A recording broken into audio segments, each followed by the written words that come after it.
హే guys, కొనిచ్చువా. I hope మీ అందరికి గుర్తుండే ఉండుంటాను.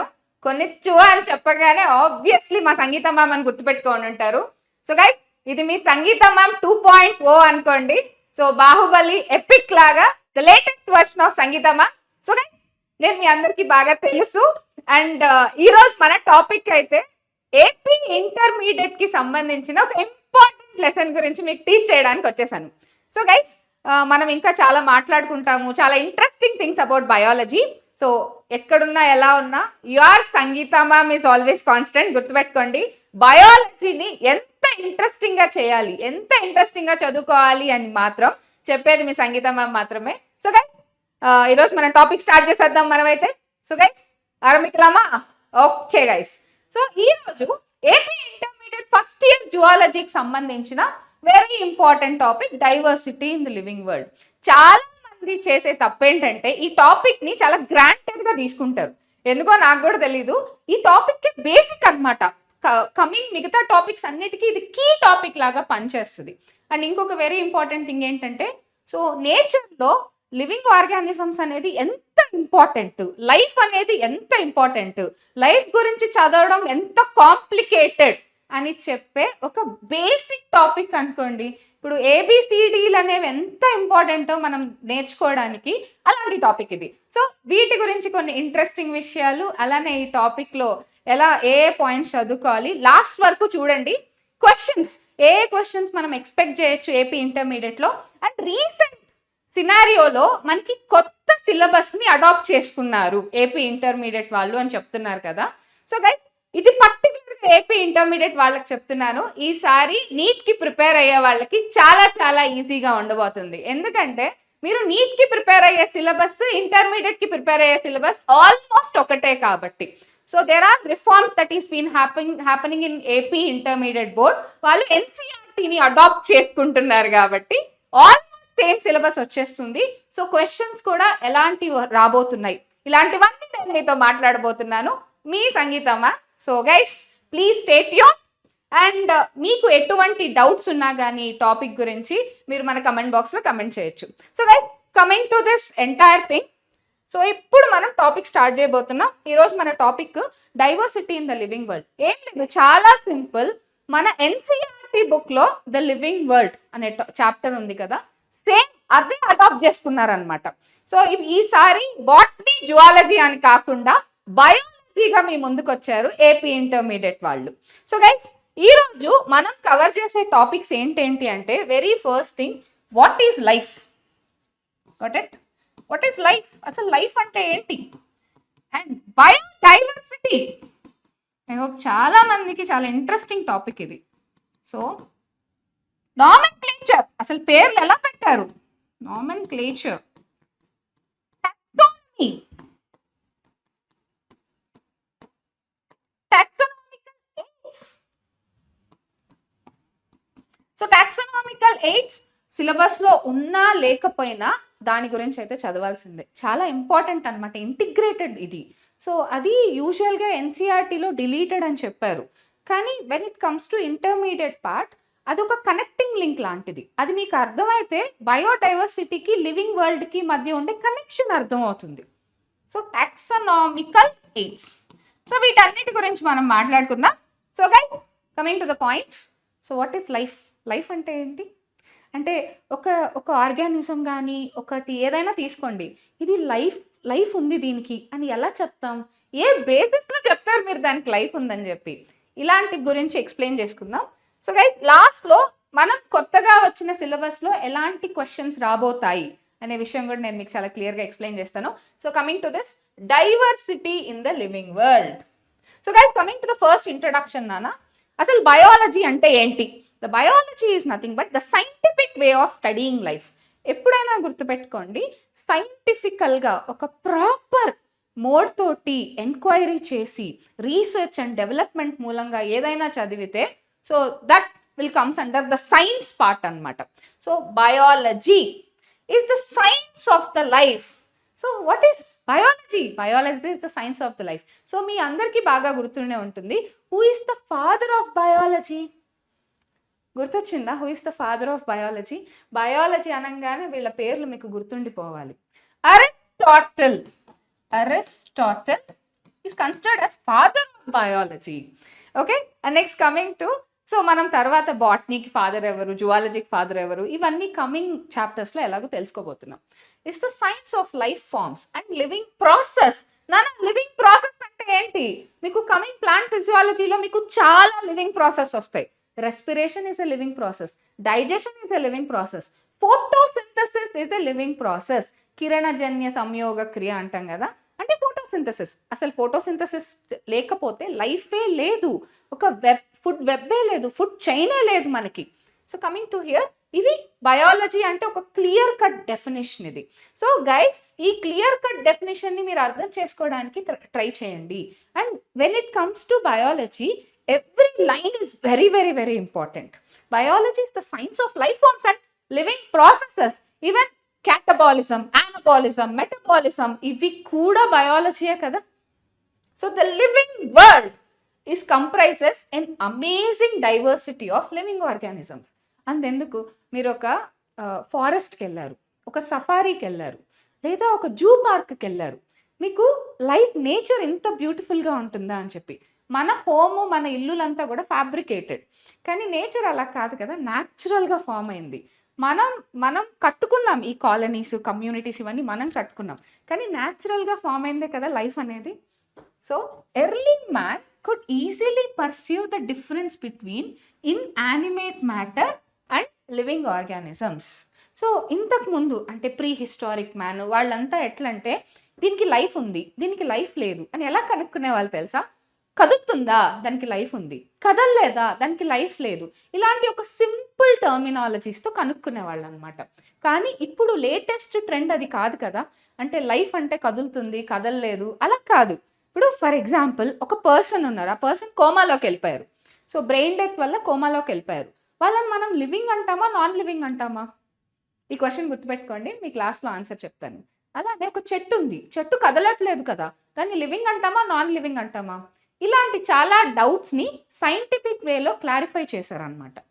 Coming to here, early man defined, ఇందాక చెప్పాను కదా, ఈ గుర్తుపెట్టుకున్నాను, విండ్, సీ, ఫైర్, ఇవన్నీ ఎక్సెట్రా ఏంటంటే ఇన్యానిమేట్. యానిమేషన్ మీకు తెలిసే ఉంటుంది, యానిమేషన్ అంటాం కదా, కార్టూన్స్ని వీటిని యానిమేషన్స్ అంటాం. యానిమేషన్స్ అంటే ఏంటి? కదిలే బొమ్మలు అని అర్థం. సో అలా ఇన్యానిమేట్, కదలని వాటిని వాళ్ళు నాన్ లివింగ్ అన్నారు, కదిలే వాటిని అన్నిటిని లివింగ్ అన్నారు. అప్పట్లో ఇంత సైంటిఫిక్ స్టడీ లేదు కాబట్టి ఇలా సింపుల్గా తీసుకున్నారనమాట. And some among the animals and plants. So కొన్ని యానిమల్స్, ప్లాంట్స్ అవన్నీ ఏంటి, మనకు లైఫ్ కిందకే వస్తాయి కదా. So coming to here, a common feature of all such forms of inanimate and animate, very simple. Inanimate అంటే కదలనివి, యానిమేట్ అంటే కదిలేవి. So objects was the sense of ah are fear that they evoke. So ఎలా కదులుతాయి, అసలు ఏదన్నా సరే ఎలా కదులుతాయి అంటే sense of ah are the fear. ఏదన్నా కొన్ని భయంతో కదులుతాయి, కొన్ని సెన్స్ ఆఫ్ ఓ. ఇప్పుడు ఏదన్నా ఒక ప్రిడేటర్ వస్తుంది, ప్రే ఏం చేస్తుంది, పరిగెత్తి పారిపోతుందా లేదా? ఒక రిమోట్ కంట్రోల్ కార్ ఉంది, అది కదులుతుంది, కానీ దాన్ని లివింగ్ అని పిలుస్తామా? దాన్ని లివింగ్ అని పిలవలేం కదా. ఇలాంటి క్వశ్చన్స్ అన్నిటికీ కూడా కమింగ్ వాటిల్లో మీకు ఆన్సర్స్ ఉంటాయి అని చెప్తున్నారు. Coming to the next point, so the description of living organisms. అసలు లివింగ్ ఆర్గానిజమ్స్ కంటూ ఒక ప్రాపర్ డిస్క్రిప్షన్ ఉందా? ఎస్, అంటే ఒక ప్రాపర్ క్యారెక్టరిస్టిక్ ఫ్యూచర్స్ ఉన్నాయా లేదా? ప్రతి క్యారెక్టరిస్టిక్ ఫ్యూచర్ని మనం లివింగ్ కిందకి వెయ్యము. సో కొన్ని డిఫైనింగ్ క్యారెక్టరిస్టిక్ ఫ్యూచర్స్ అని ఉంటాయి. ఈవెన్ క్యారెక్టరిస్టిక్ ఫ్యూచర్స్లో కూడా మీరు చూసినట్టయితే, let me tell you one point, characteristic futures అన్నారనుకోండి. సో అసలు ఏంటి క్యారెక్టరిస్టిక్ ఫీచర్స్ అంటే, నేను ఒక విషయం గుర్తుపెట్టుకోండి. సో ఏదైనా సరే ఒకదాన్ని మీరు డిఫైన్ చేయాలి అని అనుకున్నారనుకోండి, వాళ్ళ క్యారెక్టర్స్ గురించి ఎక్స్ప్లెయిన్ చేస్తారా లేదా? ఇప్పుడు మీరు ఒక పర్సన్ని చూశారు, ఆ పర్సన్ ఎలా ఉంటారు అని డిస్క్రైబ్ చేయడానికి మీరు ఏం చెప్తారు? వాళ్ళు ఫేర్గా ఉన్నారు, లేదు డార్క్గా ఉన్నారు, పొట్టిగా ఉన్నారు, పొడుగ్గా ఉన్నారు, వాళ్ళు బ్లాక్ కలర్ షర్ట్ వేసుకున్నారు, ఓకే, వాళ్ళ పేరు సంగీత, ఫిజిక్స్ వాళ్ళలో కనిపిస్తారు, ఇలాంటి కొన్ని క్యారెక్టరిస్టిక్ ఫీచర్స్ చెప్తారా లేదా? సో ఇప్పుడు ఫర్ ఎగ్జాంపుల్ మీరు మీ పేరెంట్స్‌కో ఎవరికో చెప్పాలనుకున్నారు. నేను ఫిజిక్స్ వాళ్ళ ఫాలో అవుతున్నాను. ఫిజిక్స్ వాళ్ళలో ఒక మేడమ్ ఉంటారు. ఆ మేడమ్ ఎక్స్‌ప్లెయిన్ చేస్తారు అంటే, వాళ్ళకి పేరు తెలీదు. కానీ నా గురించి ఎక్స్‌ప్లెయిన్ చేయాలి. అంటే ఎలా చెప్తారు? నా క్యారెక్టరిస్టిక్ ఫీచర్స్ అన్నీ చెప్తారా లేదా? అలానే లివింగ్ ఆర్గానిజమ్స్ గురించి చెప్పాలంటే కూడా కొన్ని క్యారెక్టరిస్టిక్ ఫీచర్స్ కావాలి. అవి ఉంటే ఖచ్చితంగా అవి లివింగ్. అవి లేకపోతే అది నాన్ లివింగ్ కిందకి కన్సిడర్ చేస్తాము అని. Let me tell you with simple examples. For example growth. Growth అనేది ఒక క్యారెక్టరిస్టిక్ ఫ్యూచర్. రీప్రొడక్షన్. రీప్రొడక్షన్ అనేది కూడా ఒక క్యారెక్టరిస్టిక్ ఫ్యూచర్. ఓకే, సో మీరు నన్ను ఫాలో అవుతున్నారు కదా. మెటబాలిజం. మెటా అంటేనే చేంజ్ నాన్న. ద బ్యూటీ ఆఫ్ బయాలజీ ఒక్కటి ఏంటంటే, గుర్తుపెట్టుకోండి, టర్మినాలజీ అనేది ద బ్యూటీ ఆఫ్ బయాలజీ. ఎప్పుడు అది నమ్మండి. మీకు టర్మినాలజీలోనే సగం ఆన్సర్ ఉంటుంది తెలుసా. మెటా అంటే change. Metabolism, the sum of all chemical reactions that is happening in the human body. We call it as metabolism. Human body అవ్వచ్చు, లివింగ్ ఆర్గానిజం అవ్వచ్చు, any sense of living organism which has the sum of all living reactions. So ఇందులో కూడా మళ్ళీ catabolism, anabolism, you have different things. So okay, come back to the topic. So నాన్న, growth, reproduction, దీన్ని మనం only characteristic futures అనే అంటాం. Defining characteristic futures అని చెప్పము. కానీ మెటబాలిజంని అలా కాదు. మెటబాలిజంని మనం డిఫైనింగ్ క్యారెక్టరిస్టిక్ ఫ్యూచర్ అని చెప్తాం. సో ఎందుకు ఈ డిఫరెన్స్? ఎందుకు అంటే, సి వన్ థింగ్, గ్రోత్. ఇప్పుడు మనం చిన్నప్పుడు ఇంతే ఉన్నాం, మనం బాగా పెద్ద అయ్యాం అంటే వి గ్రోన్ అప్. క్యాన్సర్ ఉంది, cancer is a growth. Cancer is not a development, cancer is a growth. Reproduction. So reproduction అంటే ఏంటి? Production of springs for generations to generations. మీ అందరికీ బాగా తెలుసు, మనమంతా మార్టల్ ఆర్గానిజమ్స్, మనం ఇమ్మోర్టల్ కాదు.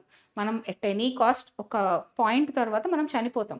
కానీ మన ఆఫ్టర్ లైఫ్ అంతా కూడా మన పిల్లలు లీడ్ చేస్తూ ఉంటారు. In the case of genetics ఇది ఫిలసాఫికల్గా చెప్పచ్చు, లేకపోతే బయాలజికల్గా చాలా ఆస్పెక్ట్స్లో చెప్పచ్చు. సో కానీ ఈ రెండింటిని మాత్రం నేను క్యారెక్టరిస్టిక్ ఫ్యూచర్స్ అని మాత్రమే చెప్తున్నాను, డిఫైనింగ్ అని చెప్పట్లేదు. ఎందుకు అంటే నాన్ లివింగ్ థింగ్స్ కూడా గ్రో అవుతాయి. మౌంటైన్స్, బౌల్డర్స్, క్రిస్టల్స్, ఇవన్నీ గ్రో అవుతాయా లేదా?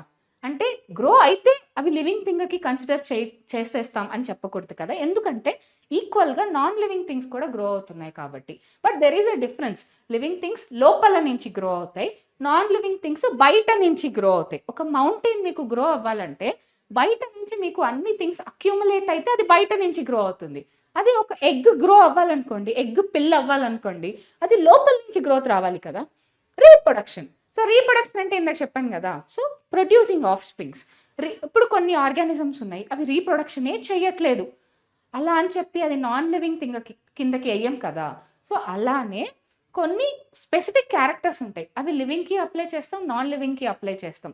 కొన్ని ఏంటంటే లివింగ్ అలాంటి క్యారెక్టరిస్టిక్స్ ఫ్యూచర్స్ చూపివ్వవు, అలా అని చెప్పి దాన్ని నాన్ లివింగ్ థింగ్ కిందకి కన్సిడర్ చేయవు. సో కన్సిడర్ చేయం కదా. సో కాబట్టి ఇలాంటివన్నిటిని మైండ్లో పెట్టుకొని మనం వీటిని క్యారెక్టరిస్టిక్ ఫ్యూచర్స్ అన్నాం. ఇంకా ఫర్దర్గా నీట్గా ఎక్స్ప్లెనేషన్ వస్తుంది, వెయిట్ చేయండి. మెటబాలిజం అనేది మాత్రం డిఫైనింగ్ క్యారెక్టరిస్టిక్ ఫ్యూచరే. సో మెటబాలిజం లేదనే కదా మనం వైరస్ని డిఫైనింగ్ క్యారెక్టరిస్టిక్ ఫ్యూచర్లో, ఈ డిఫైనింగ్ క్యారెక్టరిస్టిక్ ఫ్యూచర్ అనే మెటబాలిజం లేదనే వైరస్ని మనం లివింగ్కి కన్సిడర్ చేయట్లేదు. Virus is neither living Nar non living. So వాటికి ఉండే సినారియోని, వాటికి ఉండే ప్లేస్ని బట్టి, ఇప్పుడు ఇన్సైడ్ ద హోస్ట్ అది living, out side the host non living కిందకే వస్తుంది కదా. సో అలాంటి విషయాలన్నీ మనం ఫర్దర్గా మనం డిస్కస్ చేయబోతున్నాం. Okay guys, see here. So living organisms include human beings, begins much later in the human history. So ఇక్కడ చూడండి, there is a very interesting point. అంటే ప్రీ హిస్టారిక్ మెన్కి సివిలైజేషన్ డెవలప్ అవ్వక ముందు వాళ్ళకి లివింగ్ ఆర్గానిజమ్స్ అనే వాటికి ఒక ప్రాపర్ డెఫినేషన్ లేదు అనేది ఒక సింగిల్ పాయింట్లో ఎక్స్ప్లెయిన్ చేశారు చూడండి. The description of living organisms including human beings began much later in the human history. Early మ్యాన్కి, ఎర్లీ హ్యూమన్స్కి వాళ్ళకి అర్థమైంది అసలు లివింగ్ ఆర్గానిజం అంటే ఏంటి అని. Societies which indulge in anthropocentric view. నాన్న ఇదే పదం మీకు చాలా వాటిల్లో వస్తుంది, ఎకోసిస్టంలో వస్తుంది, బయోడైవర్సిటీలో వస్తుంది, ఆంథ్రపోసెంట్రిక్ ఎవల్యూషన్లో కూడా వస్తుంది ఈవెన్. సో ఆంథ్రోపోసెంట్రిక్ అంటే హ్యూమన్ వ్యూ అన్నమాట. ఎందుకు మనం ఈ నేచర్ డిస్ట్రాయ్ అవుతుంది, ఎకోసిస్టమ్ పోతుంది, బయోడైవర్సిటీ పోతుంది అని ఎందుకు చెప్తున్నాం? హ్యూమన్స్ ఎవాల్వ్ అయ్యి, హ్యూమన్స్ యొక్క సివిలైజేషన్ స్టార్ట్ అయ్యి, మన డెవలప్మెంట్, మన మోడ్రన్ టెక్నాలజీ ఇవన్నీ స్టార్ట్ అయిన తర్వాతే కదా బయోడైవర్సిటీ, నేచర్ డిస్ట్రక్ట్ అవుతుంది. So anthropocentric view of biology. So ఇప్పుడు మనం హ్యూమన్స్ అంటే ఇప్పుడు నాకు ఇది ఉపయోగపడుతుంది, ఇప్పుడు కోడి, మేక ఇవన్నీ ఏంటి ఆంథ్రోపోసెంట్రిక్ వ్యూలోనే కదా చూస్తున్నాం. మనం కోడిని చికెన్, మేకని మటను, ఇలా ఆంథ్రోపోసెంట్రిక్ వ్యూవే కదా ఇది. So could register limited progress in biological knowledge. ఈ పాయింట్ కూడా మార్క్ చేసుకోండి. ఈవెన్ ఈఏపీ సెట్ లాంటి వాటిల్లో కూడా అడిగే ఛాన్స్ ఉంటుంది.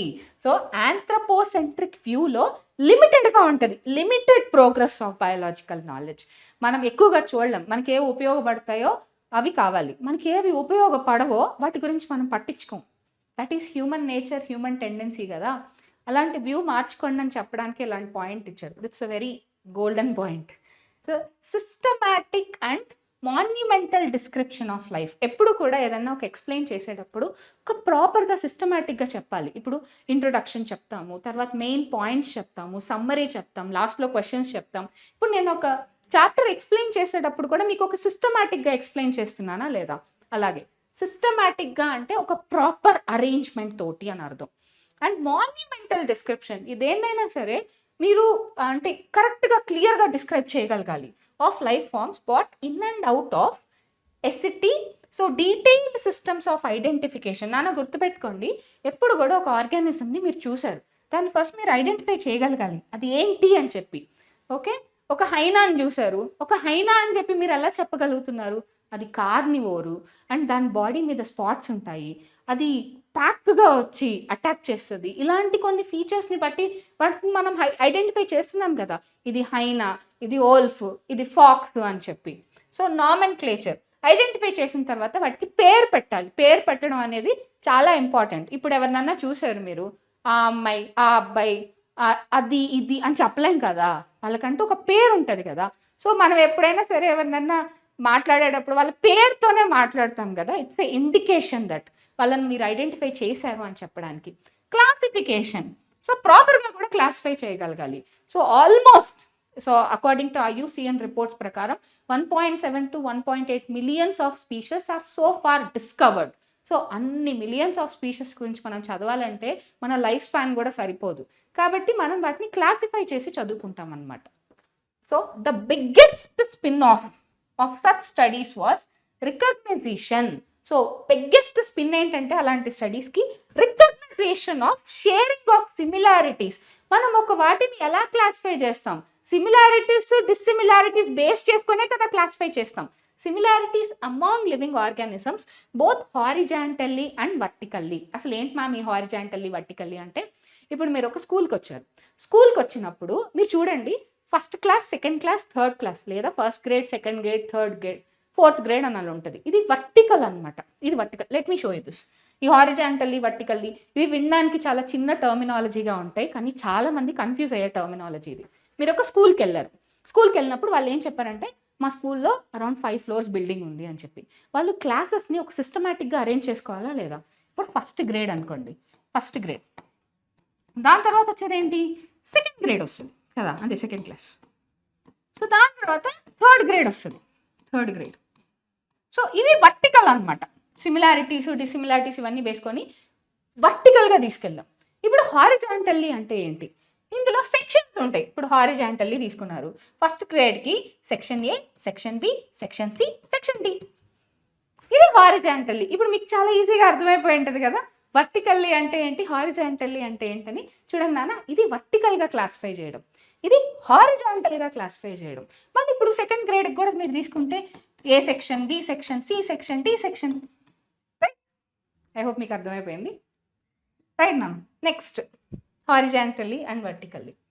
Next will see diversity in the living world. అసలు ఇన్ని రకరకాల స్పీషెస్ ఎలా ఉన్నాయి, వాటి గురించి మనం ఎలా చదవాలి అనేది soul of the topic. See they all present. Diversity in the living world. So అన్నిటి గురించి మనం మాట్లాడుకుందాం. That's all present day living organisms are related to each other. మనం ఒకరికొకరము రిలేషన్ అవుతాము, బంధువులు అవుతాము. ఎలాగంటే ఇప్పుడు ఫర్ ఎగ్జాంపుల్ మనము చింపాంజీస్ మనం క్లోజ్లీ రిలేటెడా కాదా? అవును కదా! ఇంకొక ఇంట్రెస్టింగ్ థింగ్ చెప్పనా? మనకి చికెన్ అంటే అసలు భయం లేదు గానీ, చికెన్ యొక్క బంధువులెవరో తెలుసా? చికెన్ యొక్క బంధువులు డైనోసార్స్. అవును. డైనోసార్స్ యొక్క డిసెండెంట్సే చికెన్. మనం డైనోసార్‌ని చూస్తే భయపడతాం. చికెన్‌ని చూస్తే తినేస్తాం. సీ కాబట్టి సో, మనం anyhow at some point we all are closely related to each other. మనకొక పాయింట్ దగ్గర కామన్ యాన్సిస్టర్స్ అనేవాళ్ళు ఉంటారు అనేది మనకు అర్థం అవ్వాలి. సో, ఈ మొత్తం సృష్టంతా గూడా ఒక కామన్ యాన్సిస్టర్స్ నుంచి డివైడ్ అయ్యి genetic variations, mutations, రీకాంబినేషన్స్, genetic drifts ఇలాంటివన్నీ వాటి వల్ల ఇలా ఒక ఫ్యామిలీ ట్రీ లాగా ఇలా రకరకాల ఆర్గానిజమ్స్ పుట్టుకొచ్చాయి అని చెప్పే ఒక ఉద్దేశమే ఈ point. See here, and also organisms that ever lived on the earth were a relation which humble man. So మనల్ని మనం ఎంత బాగా పొగుడుకున్నామా కదా, humbled man and led to cultural movements so for conservation of biodiversity.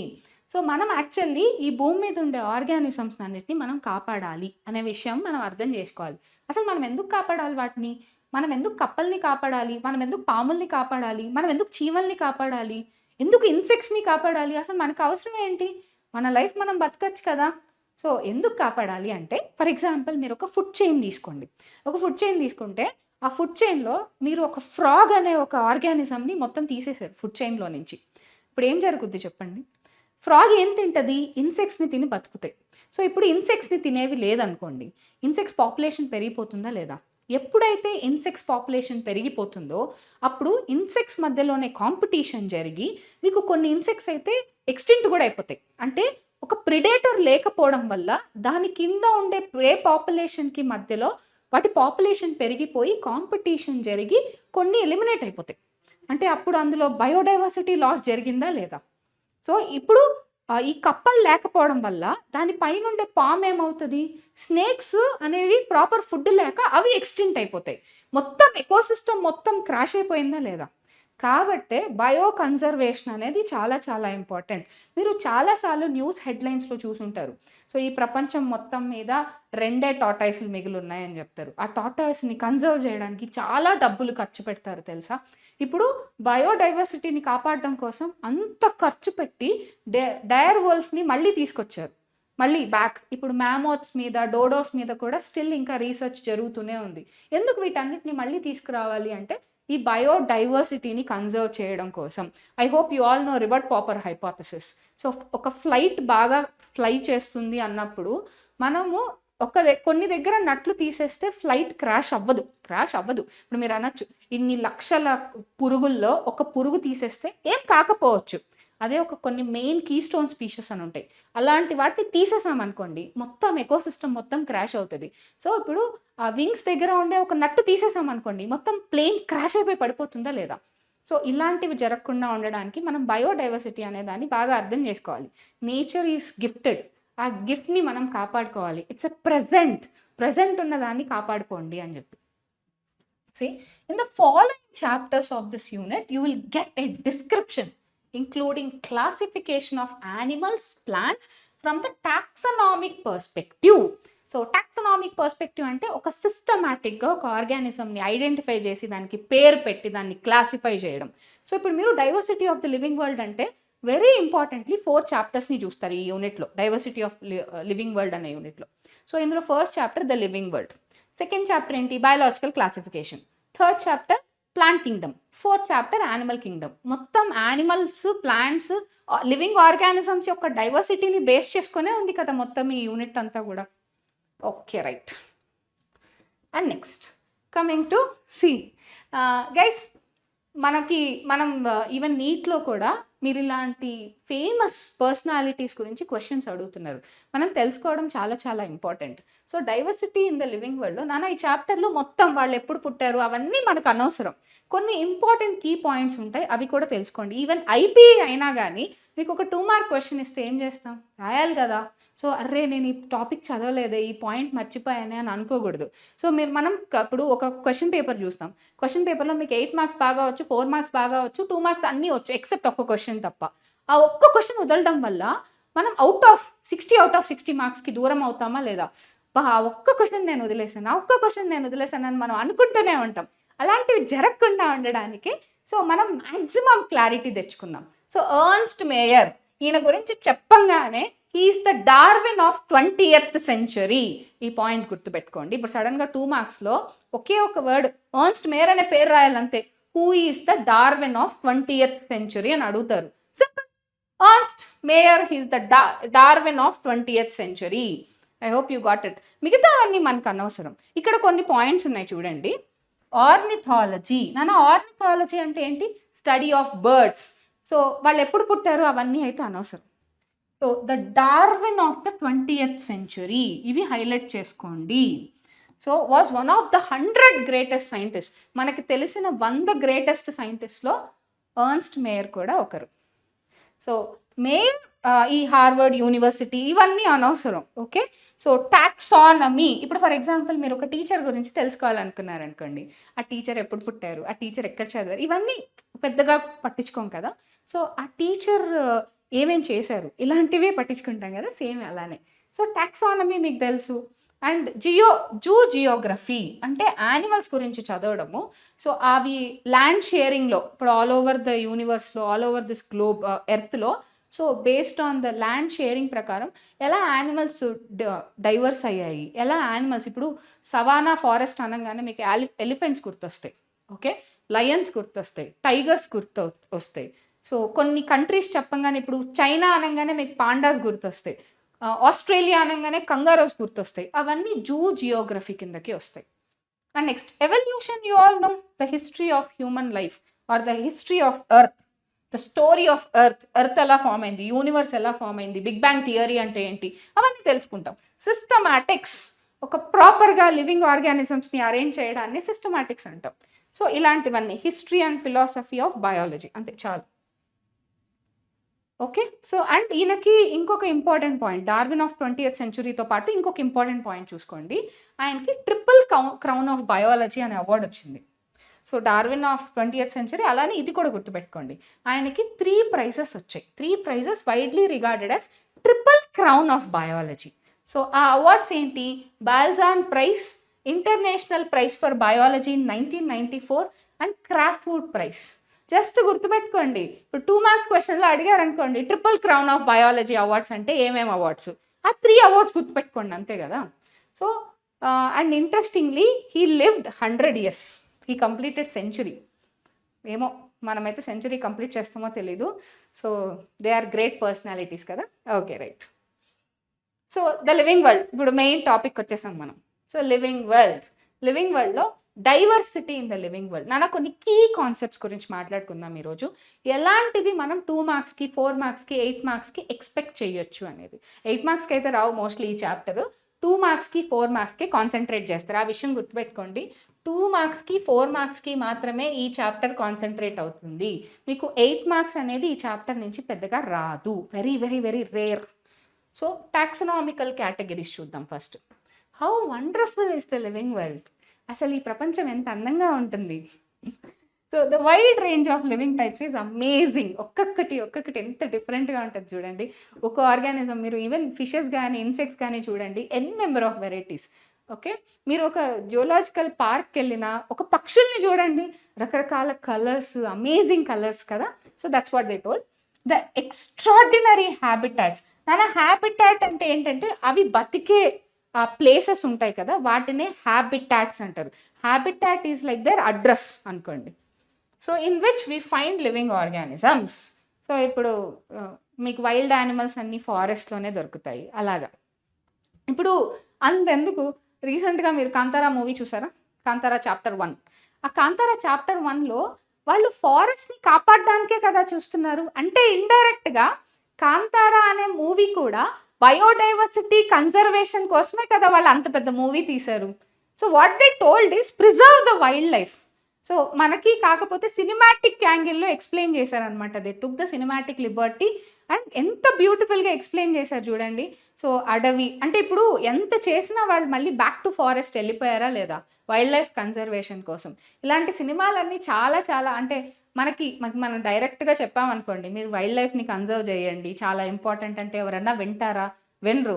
కానీ కాకపోతే మనకి ఇలా ఒక బ్యూటిఫుల్గా ఒక మూవీ తీసి సాంగ్స్ అన్నీ పెట్టారనుకోండి, ఆబ్వియస్లీ మనకు అర్థమవుతుంది కదా. సో మీరు ఏది చూసినా, ఏ సినిమా చూసినా, ఏ వీడియో చూసినా, ఈవెన్ ఇప్పుడు ఈ లెక్చర్ చూసినా కానీ ఒక విషయం గుర్తుపెట్టుకోండి, మీకు ఏదో ఒక పాయింట్ అయితే దొరుకుతుంది కొత్తగా. అరే నేను ఈ పాయింట్ కొత్తగా విన్నానే అని చెప్పి. Because every human is a book. ప్రతి ఒక్కరు ఒక పుస్తకం లాంటి వాళ్ళే. ప్రతి ఒక్కరి దగ్గర ఏదో ఒక ఇంట్రెస్టింగ్ థింగ్ ఉంటుంది. సో అలా ఈ సెషన్లో మీకు ఏది ఇంట్రెస్టింగ్గా థింగ్గా అనిపించిందో అది ఖచ్చితంగా కమెంట్ బాక్స్లో కమెంట్ చేయండి. So habitat we find living organisms, be it could be mountains అవ్వచ్చు. హ్యాబిటాట్స్ మౌంటైన్స్ మీద మౌంటైన్ డీర్స్ ఉంటాయి. సో ఈవెన్ స్నో మౌంటైన్స్ మీద స్నో లెపర్డ్స్ ఉంటాయి. డెసిడ్యుయస్ ఫారెస్ట్, డెసిడ్యుయస్ అంటే ఆకులు రాలిపోతాయి. ఫారెస్ట్లో మీరు నడుస్తుంటే అంత ఆకులే ఉంటాయి తెలుసా. And oceans, fresh water lakes, deserts, hot springs. So leave a speechless. ఇవన్నీ చూస్తున్నప్పుడు మనకి మాటలు రావు. సో కాబట్టి ఇవన్నీ కూడా లివింగ్ ఆర్గానిజమ్స్ యొక్క habitat. So the beauty of galloping horses అంటే గుర్రాలు పరిగెత్తుతూ వెళ్తుంటాయి కదా, that is what galloping horses. Of the migratory birds మీకు ఒక ప్లేస్ నుంచి ఇంకొక ప్లేస్కి మైగ్రేషన్ అయ్యి వచ్చేస్తాయి. So the valley of flowers or the attacking sharks evok awe and deep sense of wonder. వాటన్నిటిని చూసి మనం చాలా ఆశ్చర్యపోతాం, మనం చాలా వింతగా అనుకుంటాం. That is what. Okay right. Coming to the ecological conflict and cooperation among the members of population. So ecological conflict అంటేనే గొడవ, ఒకరితో ఒకరికి పడకపోవడం. Yes right. ఇప్పుడు పాము ముంగీసలకి పడదు. అలానే కదా ఇప్పుడు కొన్ని ఆర్గానిజమ్స్కి ఒక ఆర్గానిజం అంటే ఒకటి ప్రిడేటర్ అవుతుంది, ఒకటి ప్రే అవుతుంది. That is called ecological conflict అంతే. అండ్ కోఆపరేషన్ కొన్నేంటి సింబయోటిక్ అసోసియేషన్లో బతుకుతాయి. ఇప్పుడు clown fish, sea anemone, it's a symbiotic association కదా. So among populations of community నాన్న గుర్తుపెట్టుకోండి. సో లెవెల్స్ ఆఫ్ ఆర్గనైజేషన్ ఉంది కదా. ఇప్పుడు మీరు ఇక్కడ కమ్యూనిటీ అనే పదం చూసారు, పాపులేషన్ అండ్ కమ్యూనిటీ అని చూసారు. పాపులేషన్ అనే పదం వేరు, కమ్యూనిటీ అనే పదం వేరు. పాపులేషన్ అంటే the group of similar type of organisms లేదా similar type of species living in an area, దాన్ని మనం పాపులేషన్ అంటాం. కమ్యూనిటీ అంటే ఏంటి? Different populations living in a habitat, దాన్ని మనం కమ్యూనిటీ అంటాం. సో ఎప్పుడు కూడా పాపులేషన్ అంటే సేమ్ టైప్ ఆఫ్ ఆర్గానిజమ్స్ ఉండాలి, కమ్యూనిటీ అంటే డిఫరెంట్ టైప్స్ ఆఫ్ ఆర్గానిజమ్స్ ఉండాలి. Note this point. So or even the molecular traffic inside the cell. So మనకి ఒక సెల్లో తీసుకుంటే మనకి మాలిక్యులర్ ట్రాఫిక్, మాలిక్యూల్స్ వైజ్ ఎన్ని ఉంటాయి? కార్బోహైడ్రేట్స్ ఉంటాయి, లిపిడ్స్ ఉంటాయి, ప్రోటీన్స్ ఉంటాయి, ట్రైగ్లిసరైడ్స్ ఉంటాయి, అమైనో యాసిడ్స్ ఉంటాయి, monosaccharides, disaccharides, phospholipids, lipoproteins, glycoproteins. దీన్నే మాలిక్యులర్ ట్రాఫిక్ అంటారు. So what indeed is life? Life అంటే రకరకాల ఆస్పెక్ట్స్ ఉంటాయి, ఓన్లీ సిమిలర్ థింగ్స్ ఉండవు అని చెప్పడానికి హైలైట్ చేసిన point. This question has 2 implicit question with in. So ఈ క్వశ్చన్లోనే మనకి 2 పాయింట్స్ వచ్చాయి. So the first is the technical one and seeks answer to what living is as opposite to non living. అసలు లివింగ్కి non లివింగ్కి ఉండే clear differentiation ఏంటో మనల్ని question చేస్తుంది ఈ పాయింట్. లివింగ్కి నాన్ లివింగ్కి ఉండే clear difference. And the second one ఏంటంటే philosophical one. So which answers to what the purpose of life. So ఫస్ట్ది ఏంటంటే లివింగ్కి నాన్ లివింగ్కి ఉండే differentiations, characteristic features, defining characteristic features ఇలాంటివి.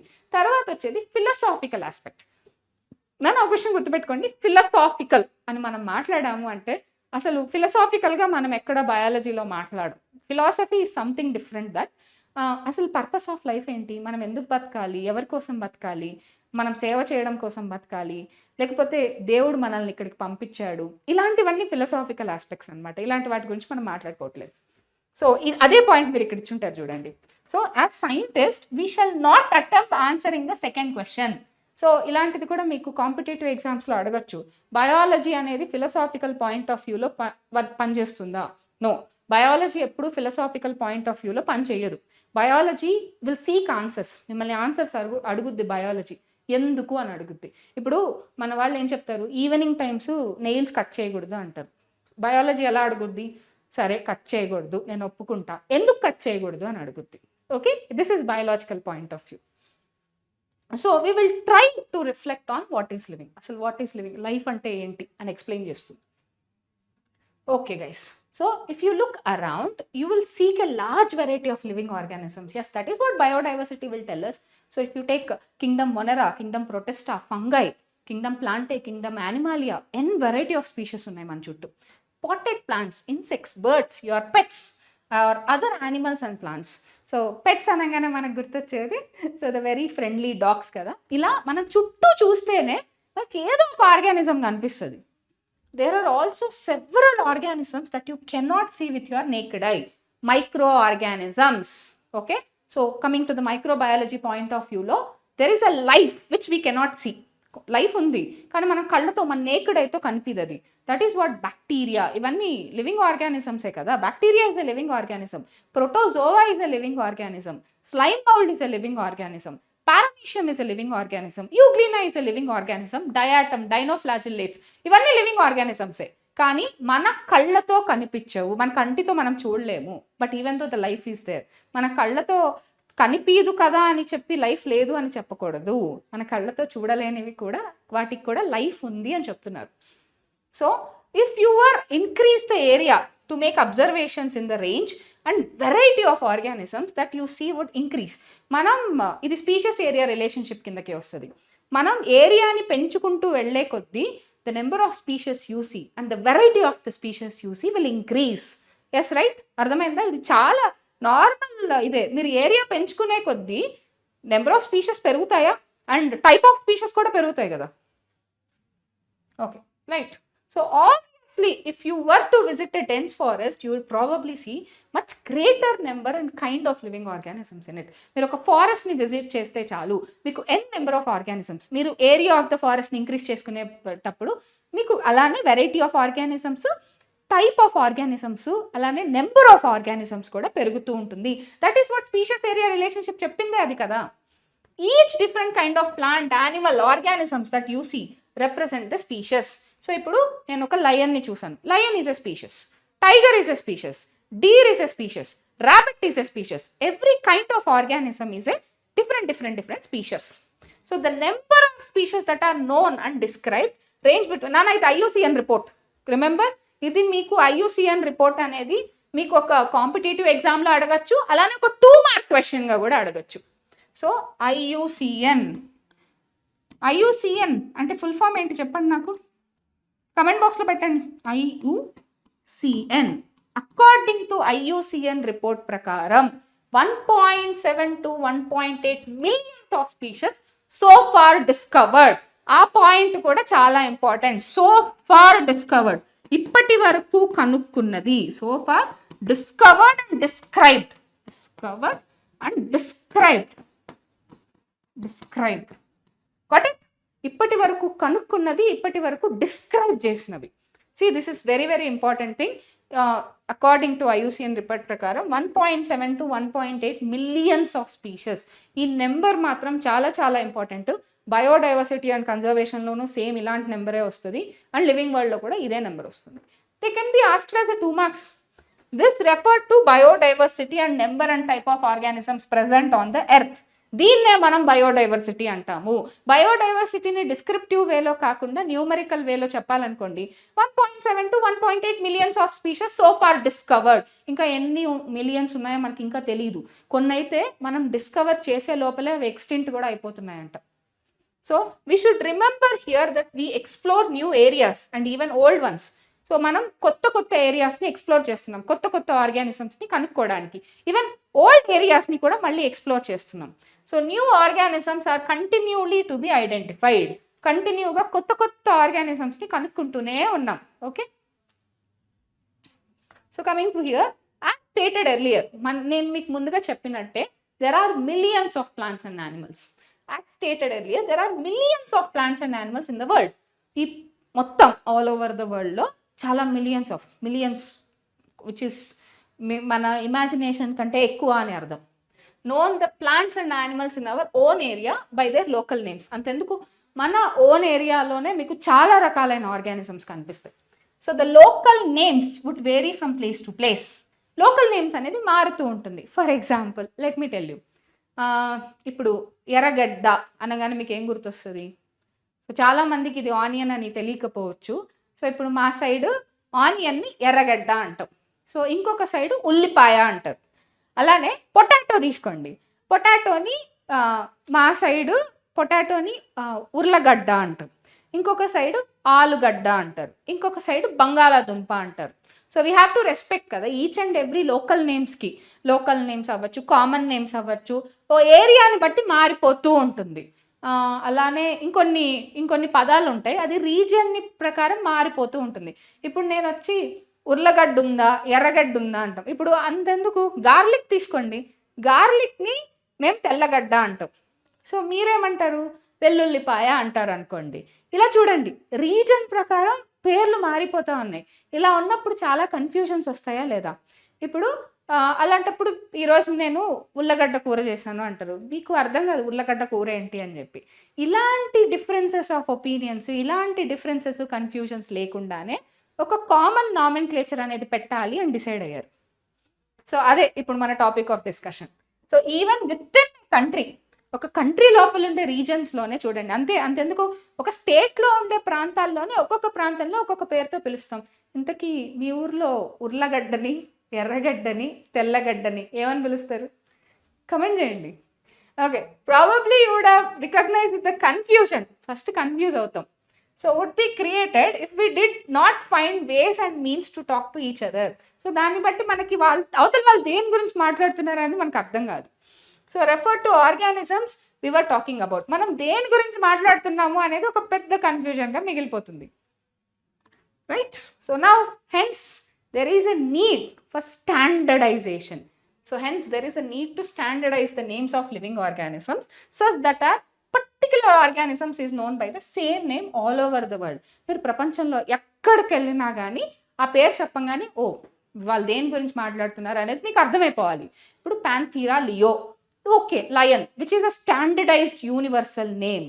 సోలానం tuberosum, potato which is a standardised universal name. అందుకే ఒక standard name అనేది కావాలి. సో ఇప్పుడు అంతెందుకు, ఇప్పుడు మన పేర్లు కూడా ఉంటాయి, సేమ్ నేమ్ ఇద్దరికి ఉంటుంది, కానీ ఇద్దరిని ఎలా డిఫరెన్షియేట్ చేస్తారు చెప్పండి? By their surnames. ఇంటి పేర్లు ఒక ఇద్దరు పేర్లను డిఫరెన్షియేట్ చేయగలుగుతున్నాయా లేదా? సో అంటే స్టాండర్డైజేషన్ ఈజ్ వెరీ ఇంపార్టెంట్. అందుకే ఈ మధ్య రీసెంట్ టైమ్స్లో మీరు చూడండి surnames are becoming very popular. ఎందుకంటే చాలా మందికి ఒకే పేరు ఉంటుంది, వాళ్ళని మీరు ఎలా ఐడెంటిఫై చేస్తారు అంటే బై దేర్ సర్నేమ్స్. సో ఏ సంగీత జీ సంగీత, ఏ సంగీత గురించి మాట్లాడుతున్నారు మీరు? అలాగా. So obviously nomenclature or naming is not only possible when the organisms is described correctly. So nomenclature అనేది ఒక పేరు పెట్టడం అనేది ఏంటంటే చాలా ఇంపార్టెంట్. అంటే ఒక నామకరణం చేయడం అనేది చాలా ఇంపార్టెంట్ కదా. అలానే సో ఇట్స్ లైక్ ఎ నామకరణం అనుకోండి. అంటే ఒక యానిమల్స్కి ప్లాంట్స్కి మనం నామకరణం చేయడం అనేది కూడా చాలా ఇంపార్టెంట్. పేరు పెడితే ఆ పేరుని బట్టి మనం ఈజీగా రికగ్నైజ్ చేయొచ్చు, మనకి కన్ఫ్యూజన్స్ ఉండదు, దేని గురించి మాట్లాడుతున్నాం అనే క్లారిటీ ఉంటుంది. So as we know that what organisms the name is attached to, this is called identification. దాన్నే అప్పుడే మనం గుర్తించగలం ఆ ఆర్గానిజంని కరెక్ట్గా. Okay, right. In order to facilitate the study, name of scientist have established procedures. So ఇలాంటి ఒక proper naming కోసం కొంతమంది సైంటిస్టులు ఒక ప్రొసీజర్ని ఫాలో అవుతున్నారు. సో ఆ ప్రొసీజర్నే procedure to assign a scientific name to each known organisms. So this acceptable to biologists all over the world. So ఇది బయాలజిస్టులు మాత్రమే కాదు, ప్రపంచంలో ఉండే ప్రతి ఒక్కరూ యాక్సెప్ట్ చేయాల్సిన ఒక standardised scientific names. Okay, so for plants ఒక మొక్కల్ని తీసుకున్నారనుకోండి, scientific names are based on agreed principles and criteria. So ఒక ప్లాంట్స్కి ఇప్పుడు ప్లాంట్స్కి ఒక సెట్ ఆఫ్ వాళ్ళు పేర్లు పెడతారు, యానిమల్స్కి ఒక సెట్ ఆఫ్ వాళ్ళు పేరు పెడతారు. అట్లాంటివే ఒక ప్లాంట్స్కి పేరు పెట్టాలంటే కొన్ని ప్రిన్సిపల్స్ క్రైటీరియా ఉంటుంది. ఎందుకు ఇలాంటి పాయింట్ చెప్పారు అంటే let me tell you one thing. ఇప్పుడు ఫర్ ఎగ్జాంపుల్ యాక్సెస్, ఇక్కడ చూడండి జీనస్ నేమ్ స్పీషస్ నేమ్ రెండు సేమ్గా ఉన్నాయా లేదా? Naja. So genus name species name సేమ్గా ఉన్నాయి. బైసన్. ఓకే, ఇలాంటి ఇప్పుడు నేను చెప్పినవన్నీ కూడా మీకు యానిమల్ నేమ్స్, అంటే వీటినే టాటానిమ్స్ అంటాం. టాటానిమ్స్లో ఏంటంటే జీనస్ నేమ్, స్పీషియస్ నేమ్ రెండు సిమిలర్గా ఉంటాయి. కానీ when it comes to this part ప్లాంట్స్కి వచ్చేవని అనుకోండి, ప్లాంట్స్లో ఇలాంటి టాటానిమ్స్ ఉండవు. ఎందుకంటే ఐసీబీఎన్ వాళ్ళు టాటానిమ్స్ని యాక్సెప్ట్ చెయ్యరు, కానీ మళ్ళీ ఐసీజెడ్ఎన్ వాళ్ళు యాక్సెప్ట్ చేస్తారు కదా. సో అలాగా ఆర్గనైజేషన్ని బట్టి మనకి రూల్స్ రెగ్యులేషన్స్ మారుతాయి. ఓకే, అంతెందుకు. సో ఏపీ వాళ్ళకి ఒక సిలబస్ ఉంది, టీఎస్ వాళ్ళకి ఒక సిలబస్ ఉంది. ఒకరికి కొన్ని క్వశ్చన్స్ వస్తాయి, ఇంకొకరికి కొన్ని క్వశ్చన్స్ రావు. సో ఇలాగ డిఫరెన్సియేషన్ ఉందా లేదా, ఒకరికి యాక్సెప్ట్ అయింది, ఇంకొకరికి యాక్సెప్ట్ అవ్వదు. సో దట్ ఈస్ వాట్ ఐసీబీఎన్కి ఫుల్ ఫామ్ గుర్తుపెట్టుకోండి. ఎప్పుడు కూడా ఒక అబ్రివేషన్కి ఫుల్ ఫామ్లో ఈజ్, ఆర్, ఆఫ్ వీటన్నిటితో పాటు కరెక్ట్గా గుర్తుపెట్టుకోవాలి. ఆ అబ్రివేషన్ ఎలా ఉందో అలానే ఉండాలి, మనం మళ్ళీ మనకు తగ్గట్టు దాన్ని మార్చుకోకూడదు. So ICBN international code for botanical nomenclature, ICZN international code of geological nomenclature. ఈ ఆఫ్ ఫర్ కూడా అలానే గుర్తుపెట్టుకోవాలి. మీకు గుర్తుపెట్టుకోవడం కన్ఫ్యూజన్గా ఉందా? Let me tell you one thing. So international code for botanical nomenclature కదా, ఫర్ అనగానే మీకు ఫ్లవర్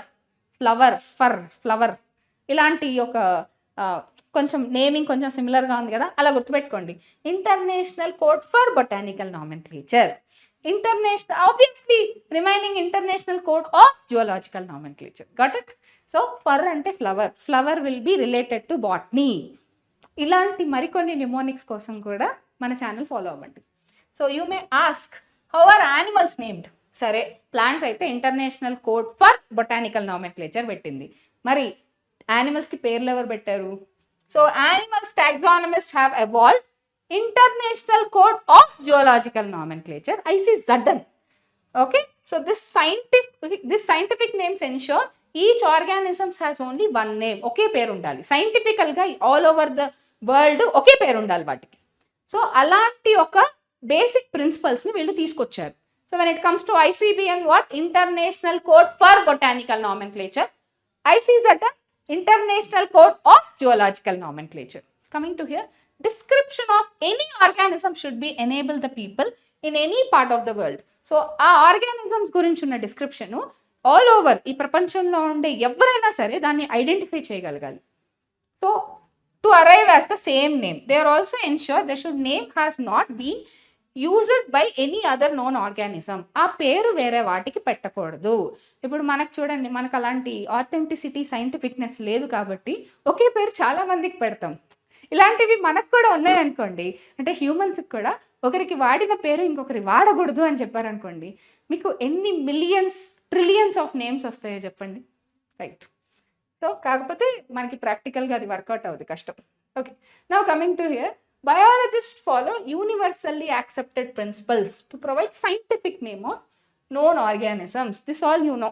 సో కొన్ని యూనివర్సల్గా కొన్ని రూల్స్ అండ్ రెగ్యులేషన్స్ ఉన్నాయి ఒక ఆర్గానిజంకి పేరు పెట్టాలి అంటే. అంతెందుకు, ఇప్పుడు మనకి నామకరణం చేయాలనుకోండి, చాలా ఆప్షన్స్ ఉంటాయా లేదా? మనకి మన తాతయ్య పేర్లు, మన నానమ్మ పేర్లు, మన అమ్మమ్మ పేర్లు అడాప్ట్ చేసుకొని పెట్టుకోవచ్చు. లేదు బాగా ఇష్టమైన పేర్లు, లేకపోతే హారోస్కోప్ చూసి దాన్ని బట్టి పేరు చెప్పచ్చు, జోడియాక్ సైన్ని బట్టి పేరు చెప్పచ్చు. ఇలా డిఫరెంట్ ఆప్షన్స్ ఉన్నాయా లేదా? సో సేమ్ అలానే వీటికి కూడా పేర్లు పెట్టాలంటే కొన్ని సెట్ ఆఫ్ రూల్స్ ఉన్నాయి. అవేంటంటే సైంటిఫిక్ నేమ్ ఎప్పుడూ కూడా లాటిన్ లాంగ్వేజ్ నుంచి డిరైవ్ చేయాలి. ఓకే, చాలా రేర్గా గ్రీక్ లాంగ్వేజ్ నుంచి, చాలా రేర్గా వేరే లాంగ్వేజెస్ నుంచి డిరైవ్ చేస్తారు. సో దాంట్లో వెరీ ఇంట్రెస్టింగ్ పార్ట్ నేను మీకు ఒకటి చెప్తాను. ఇది చాలా మందికి తెలుసు. సో మన తెలుగు లాంగ్వేజ్లో నుంచి డిరైవ్ చేసిన సైంటిఫిక్ నేమ్ ఏంటి? I hope you all know. Bandicoot is the scientific name which is derived from Telugu language. అంటే మనం దాన్ని ఎక్కువగా తిట్ల కోసం వాటి గురించి వాడేసి ఆ పేరుని మనం పాడు చేసాం, కానీ అదే పందికొక్కు. సో యూజువల్గా దీనికి సైంటిఫిక్ నేమ్ పెట్టాలి అంటే వాళ్ళకి దీనికి ఏం పేరు పెట్టాలో ఫస్ట్ ఆఫ్ ఆల్ అర్థం కాలేదు. లోకల్ నేమ్ సెర్చ్ చేయడం స్టార్ట్ చేశారు. అసలు ఏ లోకల్ నేమ్ దొరకలేదంట, మన తెలుగు లాంగ్వేజ్లో దొరికింది. పందికొక్కు అంటే పిగ్ ర్యాట్ అని అర్థం. అలా ఇప్పుడు మీరు సౌండింగ్ చూడండి, రెండు సిమిలర్గా ఉంటాయి. బ్యాండికూట్, పందికొక్కు. సో దీని నుంచి డిరైవ్ అయింది తెలుసా. ఇది ఇంకొక ఇంట్రెస్టింగ్ థింగ్ ఏంటంటే కౌన్ బనేగా కరోడ్పతిలో కూడా ఈ క్వశ్చన్ అడిగారు. సో సైంటిఫిక్ నేమ్స్ డిరైవ్ అయ్యింది అనగానే అందరూ లాటిన్ అంటాం లేదా గ్రీక్ అంటాం, కానీ తెలుగు లాంగ్వేజ్లో డిరైవ్ అయింది అంటే చాలా కొంచెం ఆశ్చర్యంగా ఉంటుంది కదా. అలాగే ఇంకొక వాటి కూడా తమిళ్ లాంగ్వేజ్లో నుంచి డిరైవ్ అయింది. ఇప్పుడు మ్యాంగీఫెరా ఇండికా అంటే మామిడి పండు. యాక్చువల్లీ మీరు స్టార్టింగ్ లెటర్ పలకండి. మ్యాంగీఫెరా అంటే మాంగా. తమిళ్లో మాంగా అంటే మ్యాంగో అని అర్థం. చూడండి మనకే తెలీదు. There are many exceptions in biology. So అలాగే ఒక్కొక్క పేరుకి లాటిన్లోనే డిరైవ్ చేయాలి. ఎందుకు లాటిన్ లాంగ్వేజెస్ సెలెక్ట్ చేసుకున్నారు? ఎందుకు? మనవి కూడా ఏన్షియంట్ లాంగ్వేజెసే కదా. సో తెలుగు, తమిళ్, కన్నడ, ఈ సౌత్ ఇండియన్ లాంగ్వేజెస్ మనవి కూడా ఏన్షియంట్ లాంగ్వేజెసే. ఎందుకు లాటిన్ లాంగ్వేజే తీసుకున్నారంటే లాటిన్ లాంగ్వేజ్ని డెడ్ లాంగ్వేజ్గా కన్సిడర్ చేస్తారు. అంటే లాటిన్ లాంగ్వేజ్ పురోగతి చెందలేదన్నమాట. అంటే చేంజెస్ జరగలేదు లాటిన్ లాంగ్వేజ్లో. ఇప్పుడు మనం ఉన్నాము, మన తెలుగు లాంగ్వేజ్లో చాలా యాక్సెంట్స్, చాలా డైలెక్ట్స్, చాలా రకరకాలుగా ఉన్నాయి. కానీ when it comes to Latin, ఆ లాంగ్వేజ్ అలా ఫిక్స్ అయిపోయింది కాబట్టి మీకు చేంజెస్, స్లాంగ్, డైలెక్ట్ ఇలా రీజన్ ప్రకారం మారడం అవేం లేవు కాబట్టి obviously they selected Latin language. And ఎప్పుడు కూడా ఈ లాటిన్ని ప్రింట్ చేసినప్పుడు మీరు చూడండి ఇటాలిక్స్లో ప్రింట్ చేస్తారు. మీరు ఒక బుక్ ఓపెన్ చేసి మొత్తం స్క్రిప్ట్ అంతా చూసినప్పుడు మీకు పర్టికులర్గా కొన్ని లెటర్స్ మాత్రం ఇలా ఇటాలిక్స్లో ఉంటాయి. అప్పుడు మీరు అర్థం చేసుకోవాలి it is derived from Latin language అని చెప్పి. సో అంటే రికగ్నైజేషన్, ఐడెంటిఫికేషన్ చాలా ఈజీగా ఉంటుంది కదా. So each name has 2 components, the generic name and the specific epithet. Generic name, specific epithet అని 2 ఉంటాయి. సో ద సిస్టమ్ ఆఫ్, ఇప్పుడు మనకి ఎలాగ సర్నేము, మన first name, middle name, last name అని ఉంటుంది కదా, సేమ్ వాటికి అలాగే the system is providing a name with 2 components. So 2 components ఉన్నాయి కాబట్టి వాటిని బైనామియల్ నామెన్క్లేచర్ అని పిలిచాం. బైనామియల్ 2 పేర్లు. నిజం చెప్పాలంటే వాటికన్నా బైనామియల్ నామెన్క్లేచరే. మనకైతే ట్రైనామియల్, టెట్రానామియల్, పెంటానామియల్ ఇలా చాలా ఉంటాయి. ఏంటి అంటున్నారా? ఇప్పుడు నా పేరే తీసుకోండి. నా పూర్తి పేరులో 3 పేర్లు ఉంటాయి. గునుకుల సాయి సంగీత, విచ్ మీన్స్ నాది ట్రైనామియల్ నామెన్క్లేచరే కదా. ఇప్పుడు అలానే మీలో కూడా 2, 3, 4 పేర్లు ఉంటాయి కదా. శ్రీ సత్య సాయి విజయ అట్లా మనకి కూడా లాంగ్ నేమ్స్ ఉంటాయి. సో ఇలాంటివన్నీ అలాంటివన్నీ మిస్టేక్స్ జరుగుతుంటాయి అని చెప్పి వాళ్ళు ఏం చెప్పారంటే 2 వర్డ్స్తోనే పేరు పెట్టాలి. That is called binomial nomenclature. ఇది చాలా యూనివర్సల్లీ యాక్సెప్టెడ్ నామెన్క్లేచర్ అయింది. And this naming system given by Carolus Linnaeus. ఈయన పేరు చాలా రిపీటెడ్గా వస్తుంది తెలుసా. ఈ బైనామియల్ నామెన్క్లేచర్ ఇచ్చింది ఎవరు? కెరోలస్ లినియస్ లేదా Carl Linnaeus. Is being practised by biologist all over the world. ఈ ప్రపంచం మొత్తంలో చాలా మంది ఓపెన్ యాక్సెప్ట్ చేసింది, ప్రాక్టీస్ చేసే పేరు binomial nomenclature. This naming system using A 2-word format in convenient, చాలా కన్వీనియంట్గా, చాలా ఈజీగా ఉందన్నమాట.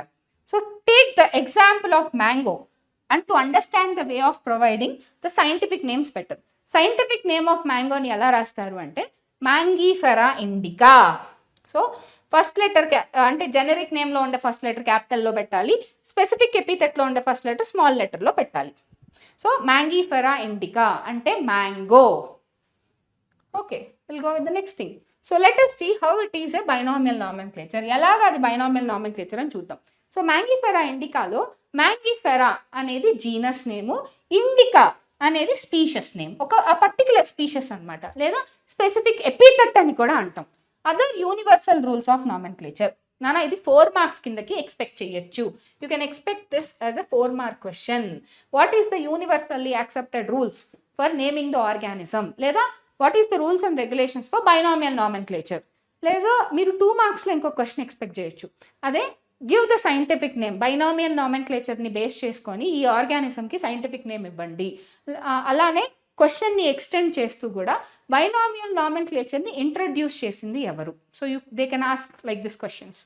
Binomial nomenclature are generally in Latin and written in italics. చెప్పాను కదా, లాటినైజ్డ్ అని చెప్పి రికగ్నైజ్ చేయడానికి దాన్ని ఇటాలిక్స్. మీరు వర్డ్, పీపీటీ వీటిల్లో చూస్తే చూడండి, వర్డ్స్ ఇలా స్లాంట్గా పడుకొని ఉన్నట్టు ఉంటాయి. ఇటాలిక్స్ అంటే ఏం లేదు, వర్డ్స్ అలా పడుకొని ఉంటాయి. So they are Latinized or derived from Latin. So irrespective of their origin, అవి ఏ దేశంలో పుట్టినా, ఏ ప్రాంతంలో ఉన్నా కానీ ఇర్రెస్పెక్టివ్ ఆఫ్ దేర్ ఆరిజిన్, వాటిని మాత్రం లాటిన్లోనే, సైంటిఫిక్ నేమ్స్ మోస్ట్లీ లాటిన్లోనే డిరైవ్ చేయాలి. జనరల్లీ ఇన్ లాటిన్, అంతేగాని ఎక్స్క్లూజివ్లీ ఇన్ లాటిన్ అని ఇవ్వలేదు. మీరు కూడా చూడండి, biological names are generally Latin అని ఇచ్చారు. జనరల్లీ అంటే వాళ్ళు కూడా కొన్ని ఎక్సెప్షన్స్ ఉన్నాయి అని ఒప్పుకున్నట్టే కదా. ఇందాక నేను చెప్పిన పందికొక్కు, Mangifera indica, they are not derived from Latin. The first word in the biological name. So కాబట్టి చెప్తున్నాను, బయాలజీలో బయాలజీ చాలా ఈజీ అనుకుంటాం, కానీ కొన్ని పాయింట్స్ని హైలైట్ చేసి చూపించినప్పుడు మనం ఈ పర్స్పెక్టివ్ ఆలోచించలేదే అని చెప్పేదే ఈ బయాలజీ. జనరల్లీ అని ఇచ్చారు చూడండి, అంటే మోస్ట్లీ అని అర్థం. ఇలాంటి పదాలు మీరు ఎక్కువ చూస్తారు బయాలజీలో, mostly, generally, usually. So and represent the genus while the second component denotes the specific epithet. Okay, will go to the next. So 2 words కూడా మీరు హ్యాండ్ రిటర్న్గా ఉంటే సపరేట్గా అండర్లైన్ చేయాలి. ఈ పదం గుర్తుపెట్టుకోండి, they have to underline separately. అంటే ఇప్పుడు ఫర్ ఎగ్జాంపుల్ మ్యాంగీఫెరా ఇండికా అని రాశారనుకోండి, ఇప్పుడు నేను రాస్తా చూడండి, scientific name Mangifera indica. So ఇప్పుడు నేను రాసేటప్పుడు నా మైండ్లో జాగ్రత్తగా గుర్తుపెట్టుకోవాల్సిన విషయం ఏంటంటే, జీనస్ నేమ్లోని ఫస్ట్ లెటర్ నేను క్యాపిటల్ లెటర్లో రాశాను, స్పెసిఫిక్ ఎపిథెట్లో ఉండే ఫస్ట్ లెటర్ నేను స్మాల్ లెటర్లో రాశాను. సో మ్యాంగీఫెరా ఇండికాలో M will be capital, I will be small. ఇది చాలా సింపుల్, మీకు తెలిసిందే. కానీ ఇప్పుడు నేను చేత్తో రాశాను కదా, చేత్తో రాశాను కాబట్టి మ్యాంగీఫెరాని నేను సపరేట్గా అండర్లైన్ చేయాలి, ఇండికాని నేను సపరేట్గా అండర్లైన్ చేయాలి. So note the point. Are you clear? Right. So ఇది క్లారిటీగా చూసుకోవాలి. So are printed in italics to indicate their Latin origin. ఎందుకు ఇటాలిక్స్లోనే ప్రింట్ చేయాలి? Because to denote their Latin origin. I hope you got the point. So ఇటాలిక్స్లోనే ఎందుకు అంటే వాళ్ళు ఎక్కడ రీజన్ ఇచ్చేసారు కదా. అండ్ ఈ సెషన్ అనేది మీకు కాంపిటేటివ్ ఎగ్జామ్ వైజ్ కూడా చాలా హెల్ప్ అవుతుంది అనమాట. So the first word denoting the genus starts with capital letter, while the specific epithet starts with small letter. So it can be illustrated with the example called Mangifera indica. నాన్న ప్రింటెడ్లో ఉన్నప్పుడు underline చేయాల్సిన అవసరం లేదు. ఇప్పుడు ఇది printed format కదా, దీన్ని అందుకే అండర్లైన్ చేయలేదు. ఫస్ట్ లెటర్ క్యాపిటల్, తర్వాత spacious letter small letter. And కాకపోతే ఒక చిన్న మా డిటిపి ఆపరేటర్ చేసిన చిన్న తప్పు ఏంటంటే ఇటాలిక్స్లో ప్రింట్ చేయాలి. He forgot that. ఓకే, ఇటాలిక్స్లో ప్రింట్ చేయాలి, ప్రింట్ చేసేటప్పుడు సపరేట్గా అండర్లైన్ చేయాల్సిన అవసరం లేదు. కానీ అదే హ్యాండ్ రిటర్న్ అనుకోండి, ఇలా సపరేట్గా అండర్లైన్ చేయాలి. Okay, so name of the author. ఇప్పుడు ఫర్ ఎగ్జాంపుల్ కష్టపడి ఒక అతను ఒక ప్లాంట్ని, యానిమల్ని కనుక్కున్నారు. పాపం క్రెడిట్స్ ఇవ్వాలా లేదా, అలా కనిపెట్టిందే ఇది. సో నేమ్ ఆఫ్ ద ఆథర్ని అబ్రివేటెడ్ ఫామ్లో ఆ సైంటిఫిక్ నేమ్కి పక్కన రాయాలి.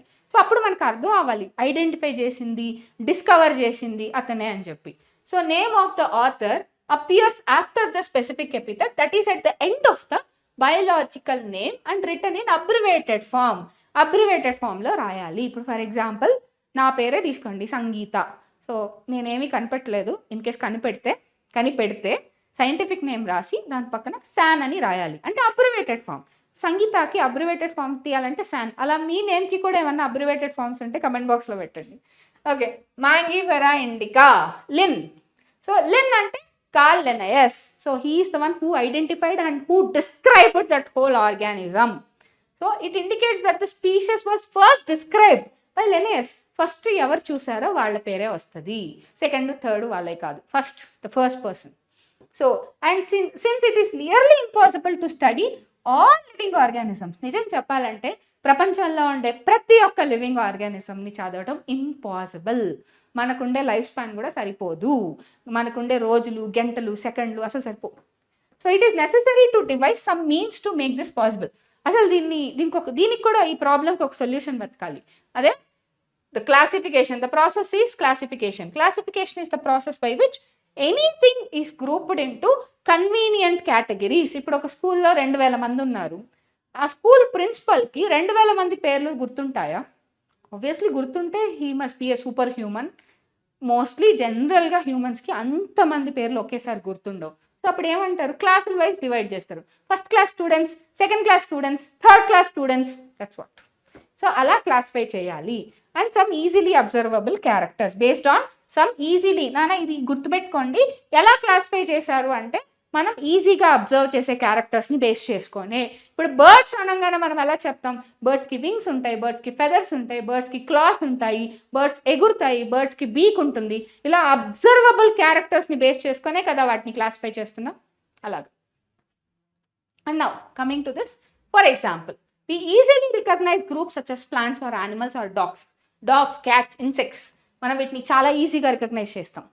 The moment we use any of these terms, we also associate with some characters. ఇప్పుడు నేను క్యాట్స్ అనగానే దానికి విస్కర్స్ ఉంటాయి, అది యూజువల్లీ కార్నివోరస్, దానికి అది టెట్రాపోడల్ లోకోమోషన్ని చూపిస్తుంది. That comes under cat family. Cats, Lions, tigers, cheetah ఇవన్నీ ఒక ఫ్యామిలీ కిందకి వస్తాయి. ఇలాంటి అబ్జర్వబుల్ క్యారెక్టర్స్ మీకు తెలుస్తుందా లేదా? Okay. So while the organisms in that with the organisms in that group. So what image do you see when you think of a dog? మీరు dog అని చెప్పగానే మీకు ఒక ఇమేజ్ వచ్చేస్తుంది కదా బ్రెయిన్లో, because of their observable characters. డాగ్కి fur ఉంటుంది.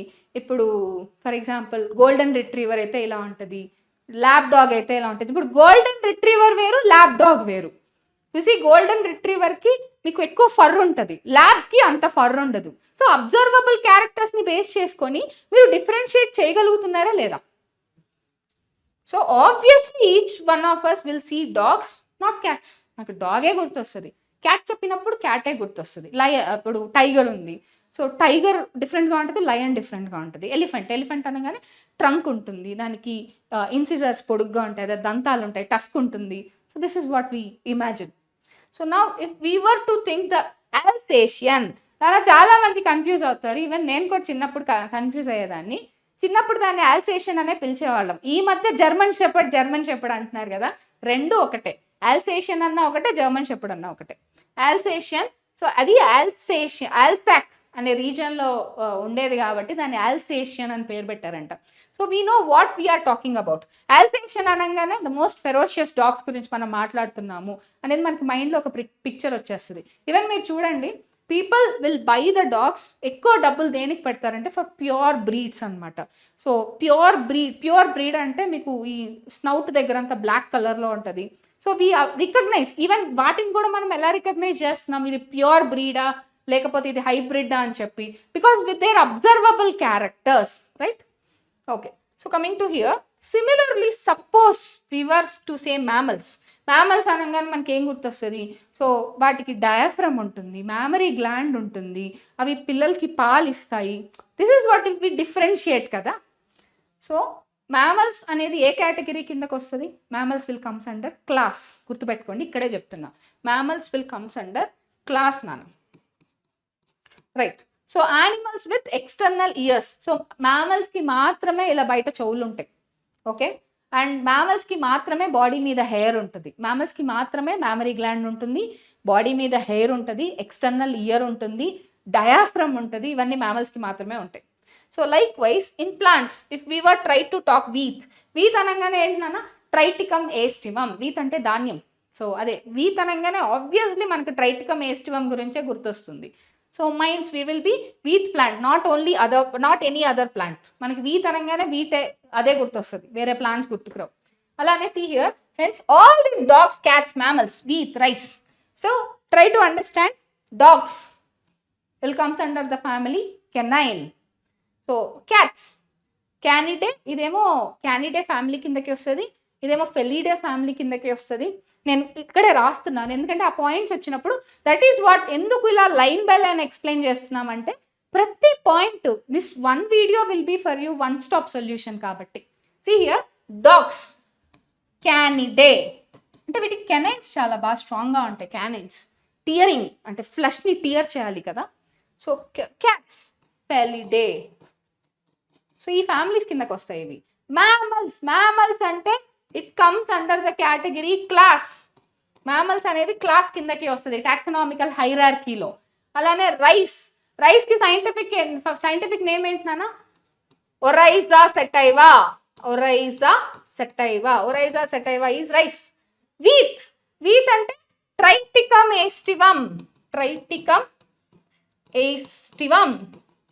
Got it? అంటే ఎక్కడన్నా అలాంటి పాయింట్స్ వచ్చినప్పుడు వాటిని కొంచెం ఎలాబరేట్ చేసి వాటిని కొంచెం అక్కడే గుర్తుపెట్టేసుకోండి, ఈజీగా ఉంటుంది. Canidae is dog family, Felidae is cat family, mammals will comes under the category of class.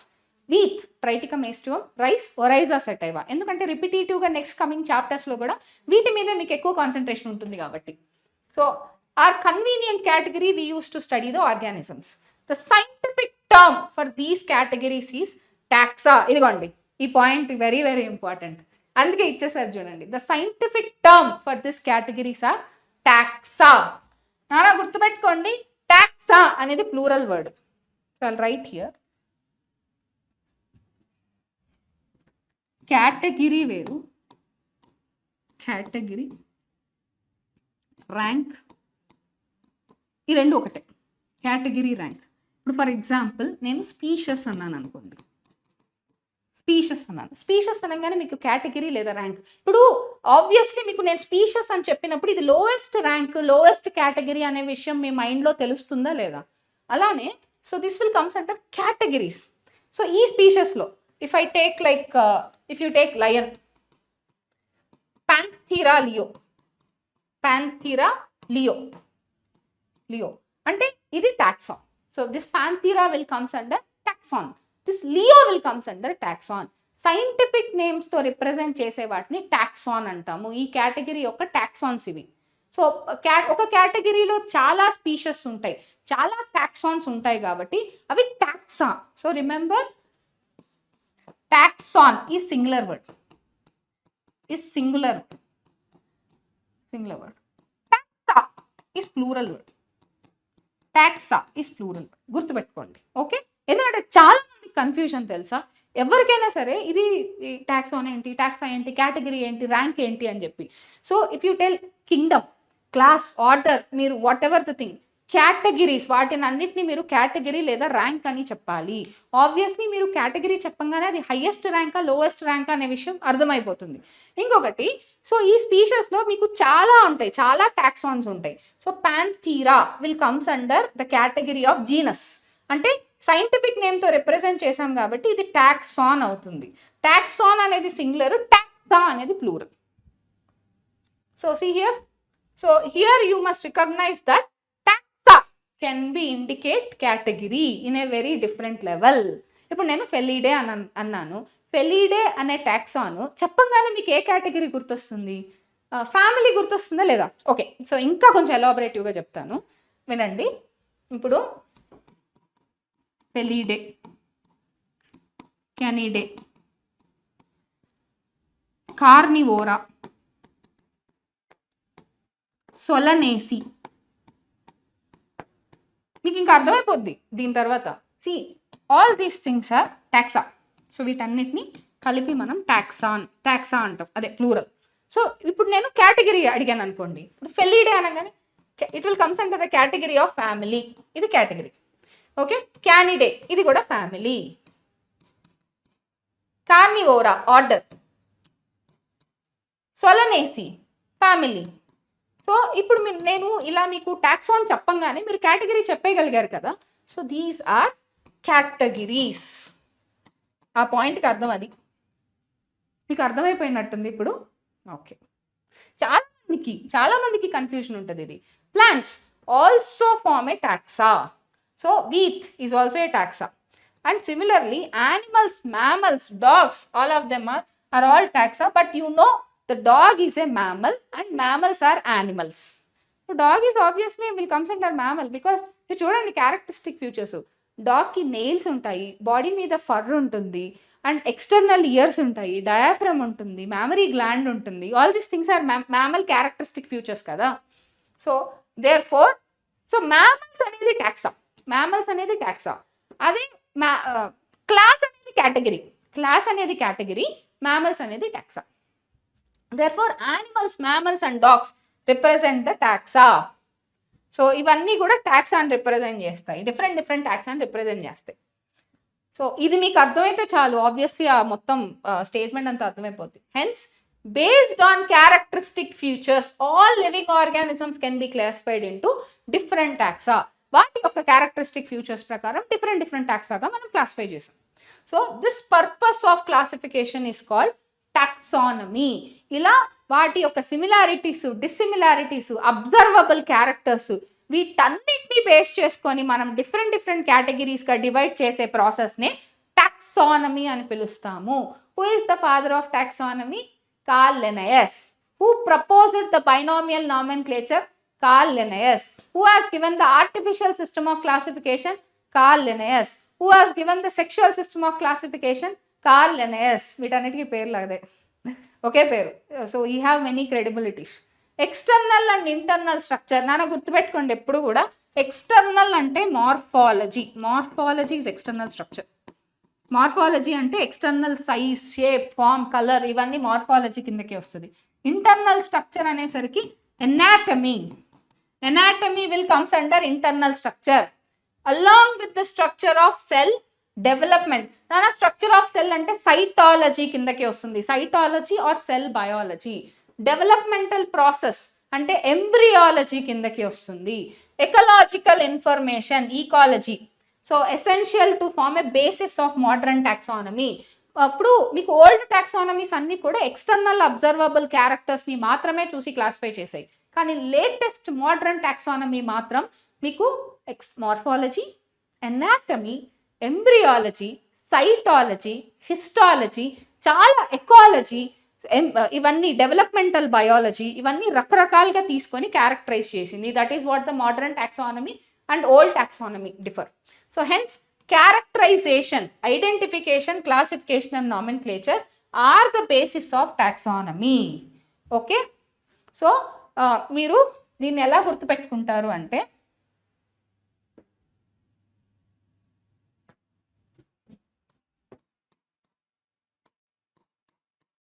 Okay CICN. So characterisation, identification, classification, nomenclature. So these are the basis of taxonomy.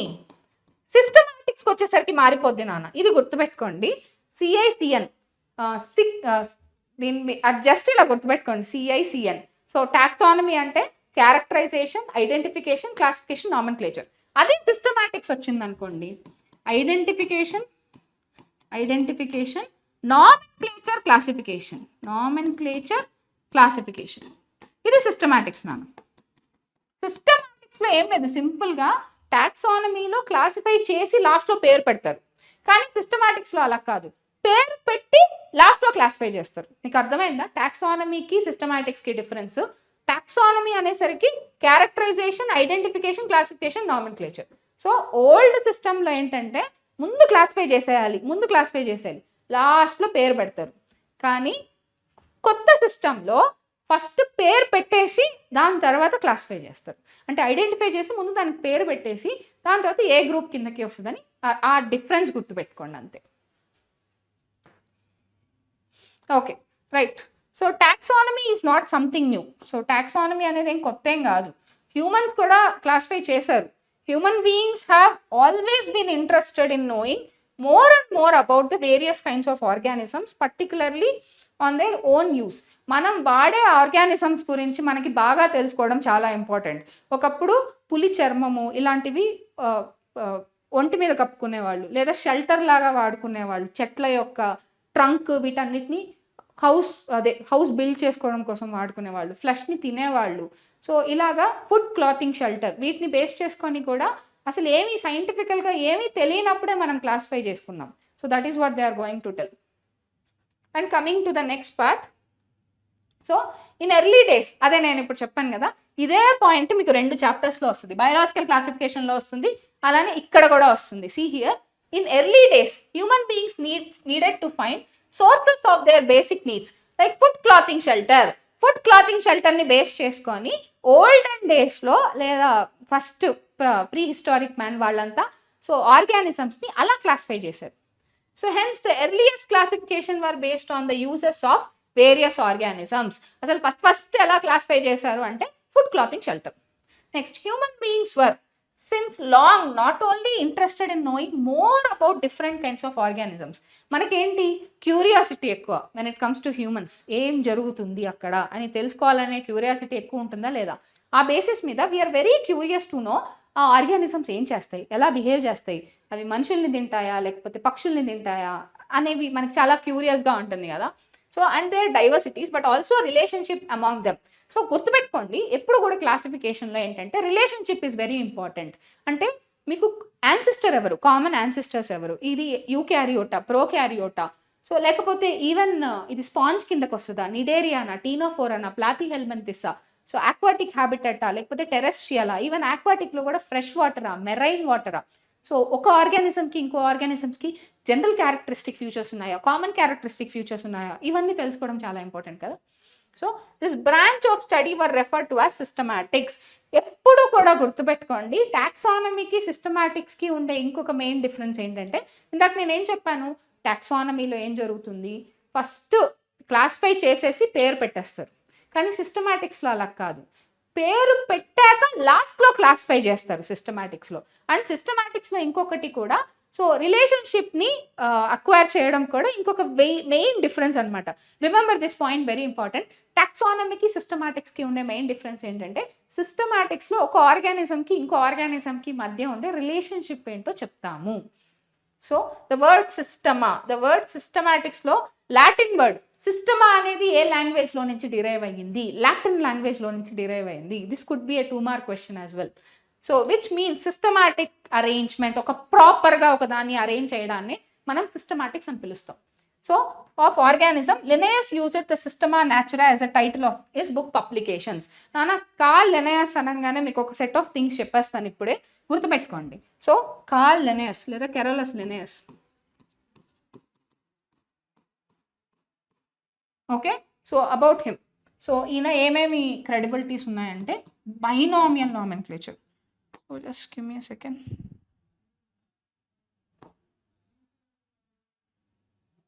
Change the colour. So binomial nomenclature, okay, binomial nomenclature. దాని తర్వాత binomial nomenclature తర్వాత, so he has taxonomy, father of taxonomy. And he is the one who has given artificial system of classification. ఇవన్నీ మీకు ఒకే పాయింట్లో గుర్తుపెట్టేసుకోవచ్చు కదా. మీరు ఆ chapters, preceding chapters చదివినప్పుడు మీకు చాలా ఈజీగా ఉంటుంది. So binomial nomenclature, he is the father of taxonomy, artificial system of classification ఇచ్చింది ఆయనే, 2 kingdom సిస్టమ్ ఆఫ్ క్లాసిఫికేషన్. అని ఇంకొక ఇంట్రెస్టింగ్ విషయం ఏంటంటే, ఈయన 2 పుస్తకాలు రాశారు అని అందరూ అనుకుంటారు, కానీ ఆయన 2 పుస్తకాలు రాయలేదు, చాలా బుక్స్ రాశారు తెలుసా. ఆ చాలా బుక్స్లో 2 బుక్స్ మాత్రం చాలా popular when it comes to the books. ఒక 2 బుక్స్ చాలా popular. What are those 2 books? Systema Naturae. So Systema అనేది లాటిన్ లాంగ్వేజ్ నుంచి ఆరిజినేట్ అయింది. స్పీషస్ ప్లాంటారం ఏం లేదు, సింపుల్, ఇందులోనే మీకు తెలిసిపోతుంది. సిస్టమా న్యాచురేలో యానిమల్ నేమ్స్ పెట్టారు, స్పీషస్ ప్లాంటారంలో ప్లాంట్ నేమ్స్ పెట్టారు. So this is what you have to remember about Carl Linnaeus. Okay, right. So the scope of systematics was later enlarge to include identification, nomenclature, classification. నేను ఇందాక చెప్పాను కదా, old సిస్టంలో ఏంటంటే classify చేసి లాస్ట్లో పేరు పెట్టేవాళ్ళు. పేరు పెట్టడం అనేది లాస్ట్లో జరిగే ప్రక్రియ. కానీ when it comes to systematics, first పేరు పెట్టేసేసి లాస్ట్లో క్లాసిఫై చేసేవాళ్ళు. That is the major difference you have to remember. So systematics takes in to account evolutionary relationship between the organism. ఎప్పుడైనా గుర్తుపెట్టుకోండి, మీకు ఫైలోజెనెటిక్ అనే పదం ఎక్కడ విన్నా, ఎక్కడ విన్నా ఫైలోజెనెటిక్ అనే పదం మీకు వినపడింది అంటే గుర్తుపెట్టుకోండి, it's a evolutionary relationship.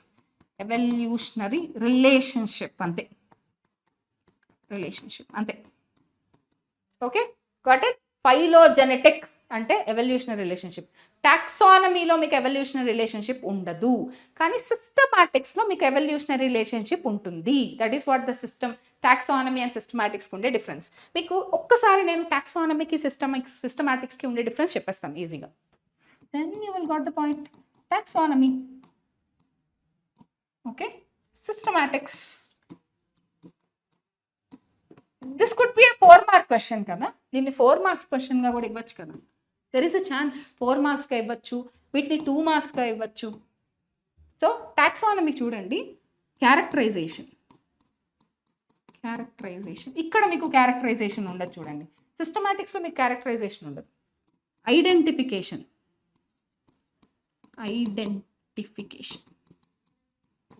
Here మీకు ఇక్కడ కూడా ఐడెంటిఫికేషన్ ఉంటుంది. ఇక్కడ మీకు మళ్ళీ క్లాసిఫికేషన్ ఉంటుంది. ఇక్కడ మీకు నామెన్క్లేచర్ ఉంటుంది.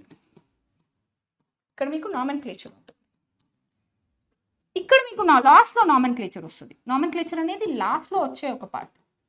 When it comes to hear ఇక్కడ మీకు క్లాసిఫికేషన్ లాస్ట్లో వస్తుంది, క్లాసిఫికేషన్ లాస్ట్లో వస్తుంది.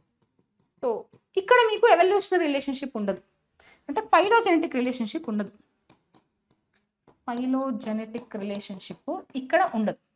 But when it comes to systematics మీకు ఇక్కడ ఫైలోజెనెటిక్ రిలేషన్షిప్ ఉంది. అండ్ ఇది old system, this is latest 2.0 version, later తర్వాత వచ్చింది 2.0. ఇప్పుడు Baahubali epic the latest version ఉంది కదా అలాగా. Okay, so guys I hope మీకు ఇక్కడ వరకు టాక్సాకి, టాక్సాన్కి, కేటగిరీకి, ర్యాంక్కి డిఫరెన్స్ అర్థమైంది. టాక్సానమీకి, సిస్టమాటిక్స్కి కూడా డిఫరెన్స్ అర్థమైంది. ఓకే, కార్ల్ లినయస్ యొక్క కంట్రిబ్యూషన్స్ అర్థమయ్యాయి, ఆయన క్రెడిబిలిటీస్ అర్థమయ్యాయి కదా. Okay, so let's get into the next thing. So classification అనేది it's not a one step process, so it involves hierarchy. ఇప్పుడు ఈ మధ్య ఎవరైనా సరే టాప్ పొజిషన్ అని చెప్పడానికి ఇంగ్లీష్లో చాలామంది ఈజ్ ఇన్ హైరార్కీ అంటున్నారు. హైరార్కీ అంటే టాప్ పొజిషన్ అని అర్థం. టాప్ పొజిషన్ నుంచి లోవెస్ట్ పొజిషన్ వరకు కేటగరైజ్ చేసేదాన్ని మనం హైరార్కీ అంటాం. సో దీని గురించి నేను మాట్లాడే ముందు మీకు ఇంపార్టెంట్గా కొన్ని పాయింట్స్ చెప్పేస్తాను. You all know this topic, దీన్ని మీరు కొన్ని హండ్రెడ్స్ ఆఫ్ టైమ్స్ వినుంటారు, కానీ దీంట్లో కొంచెం కొత్తగా వింటారు. See, classification is not as a single step process, but involves hierarchy of steps, which each step represents a rank or category. చూడండి, నేను ఇందాక చెప్పానా మీకు rank or category, which means both are same, right? So ఇప్పుడు నేను first class అనగానే నాకు obviously వాళ్ళు చిన్న క్లాస్ అనే విషయం అర్థమవుతుంది. 10th standard, 11th class, 12th class, obviously వీళ్ళు పెద్ద క్లాసులు అనే విషయం నాకు అర్థం అవుతుందా లేదా? సో అప్పుడు కేటగిరీ ఆర్ ర్యాంక్ రెండు సేమే కదా. Since the category is a part of overall taxonomical arrangement, so arrangement, it is called taxonomical category, and all categories together we call it as taxonomical hierarchy. మొత్తం taxonomical categories ని మొత్తాన్ని కలిపితే taxonomical hierarchy అనే పదం వాడాలి. So each category referred to as unit of classification. See here, ఒక్కొక్క కేటగిరీని మనం unit of classification అని చెప్పాలి. Each category referred as unit of classification. So in fact represent a rank and is commonly termed as taxon. So usually taxon is the unit of classification. Taxon is a unit of classification. So ఇదిగోండి ఇక్కడే ఇచ్చారు, taxon అనేది singular, బ్రాకెట్లో చూడండి plural taxon ఇచ్చేసారా లేదా? Okay guys, so before going in to this, so మీకు చాలా simple టర్మ్స్లో నేను ఈ taxon అంటే ఆల్రెడీ మీకు చెప్పాను. ఇప్పుడు ఈ హైరార్కీ ఎక్స్ప్లెయిన్ చేసేస్తాను. కింగ్డమ్, సో ఆబ్వియస్లీ కింగ్డమ్ తర్వాత ఏమొస్తుందన్నా ఫైలం. ఫైలం అనేది మనం యానిమల్స్కి వాడతాము. When it comes to plants division అనే పదం వాడతాం. సో ఇది మనం ఇంటర్మీడియట్ లెవెల్లో ఖచ్చితంగా తెలుసుకోవాల్సిన విషయం. తర్వాత చూడండి, సో ఫైలం తర్వాత మనకి ఏమొస్తుంది? Class, order, family, genus, species. Even చాలా మందికి ఇది రాసేటప్పుడు గుర్తుపెట్టుకోవడం అనేది చాలా టాస్క్. చూడ్డానికి 7 ఆబ్లిగేటరీ కేటగిరీస్ లేదా 7 ఆబ్లిగేటరీ ర్యాంక్స్ లానే కనిపిస్తాయి, కానీ వెన్ ఇట్ కమ్స్ టు ఒక సీక్వెన్స్లో రాయమన్నప్పుడు ఎట్లా రాయాలి అనే కన్ఫ్యూజన్ ఉంటుంది తెలుసా. వెన్ ఇట్ కమ్స్ టు ఎగ్జామ్లో రాయాలంటే ఇది ఎలా 1 2 3 4 ఇలా రాయడం కాదు కదా, ఆ పేర్లు గుర్తుపెట్టుకొని రాయాలి. సో కాబట్టి let me tell you one easy and interesting mnemonic. So obviously Kingdom తర్వాత ఫైలం వస్తుంది, ఈ సంగతి మనకు కూడా తెలుసు. ప్లాంట్స్లో వాటిని డివిజన్ అంటాము అని చెప్పి. కానీ ఇక్కడ విషయం చూడండి, క్లాస్, ఆర్డర్, ఫ్యామిలీ ఇవే కన్ఫ్యూజ్ అవుతారు. జీనస్, స్పీషీస్ ఈజీగా గుర్తుంటుంది, ఎందుకంటే బైనామియల్ నామెన్క్లేచర్ నుంచి మనకు అర్థమైంది అదే కదా, జీనస్, స్పీషీస్. సో ఈ 3 గుర్తుపెట్టుకోవడమే కష్టమైన పార్ట్, ఏది ముందు ఉంటుంది ఏది తర్వాత ఉంటుందని. సో గుర్తుపెట్టుకోండి, the teacher came to the class and ordered the students, you have to bring your family tomorrow. Teacher క్లాస్లోకి వచ్చి స్టూడెంట్స్కి ఆర్డర్ వేశారు, మీ ఫ్యామిలీని రేపు తీసుకురండి అని చెప్పి. అంతే కదా, మనం ఏమన్నా చేస్తే మన టీచర్స్ వచ్చి ఇదే చెప్తారు కదా, bring your parents tomorrow, me parents నుంచి ఒక లెటర్ తీసుకురండి, లేదా మీ ఫాదర్ని తీసుకురండి, మీ మదర్ని, అది గుర్తుపెట్టుకోండి చాలు, అంతే. Teacher came to the class and ordered the students to bring their family. So ఇక్కడ ఇంకొక విషయం గుర్తుపెట్టుకున్నానా, సో ఒక్కొక్క దాన్ని కేటగిరీ లేదా ర్యాంక్ అంటాం. సో కింగ్డమ్ అనేది ఒక కేటగిరీ. సో అంటే ఇది ఆబ్వియస్లీ హైయెస్ట్ ర్యాంకే కదా. సో ఇప్పుడు స్పీషీస్ అనేది ఒక కేటగిరీ, ఆబ్వియస్లీ ఇది హైయెస్ట్ ర్యాంకే కదా. సో ఈ మొత్తాన్ని కలిపి, ఈ అరేంజ్మెంట్ మొత్తాన్ని కలిపి మనం టాక్సనామికల్ హైరార్కీ అని పిలుస్తాము. Taxonomical hierarchy. That's it. Taxonomical hierarchy అని పిలుస్తాం. అర్థమైందా? ఈ మొత్తం సెట్ని కలిపి మనం టాక్సనామికల్ హైరార్కీ అంటాం. ఒక్కొక్క దాన్ని మనం కేటగిరీ లేదా ర్యాంక్ అని పిలుస్తాము.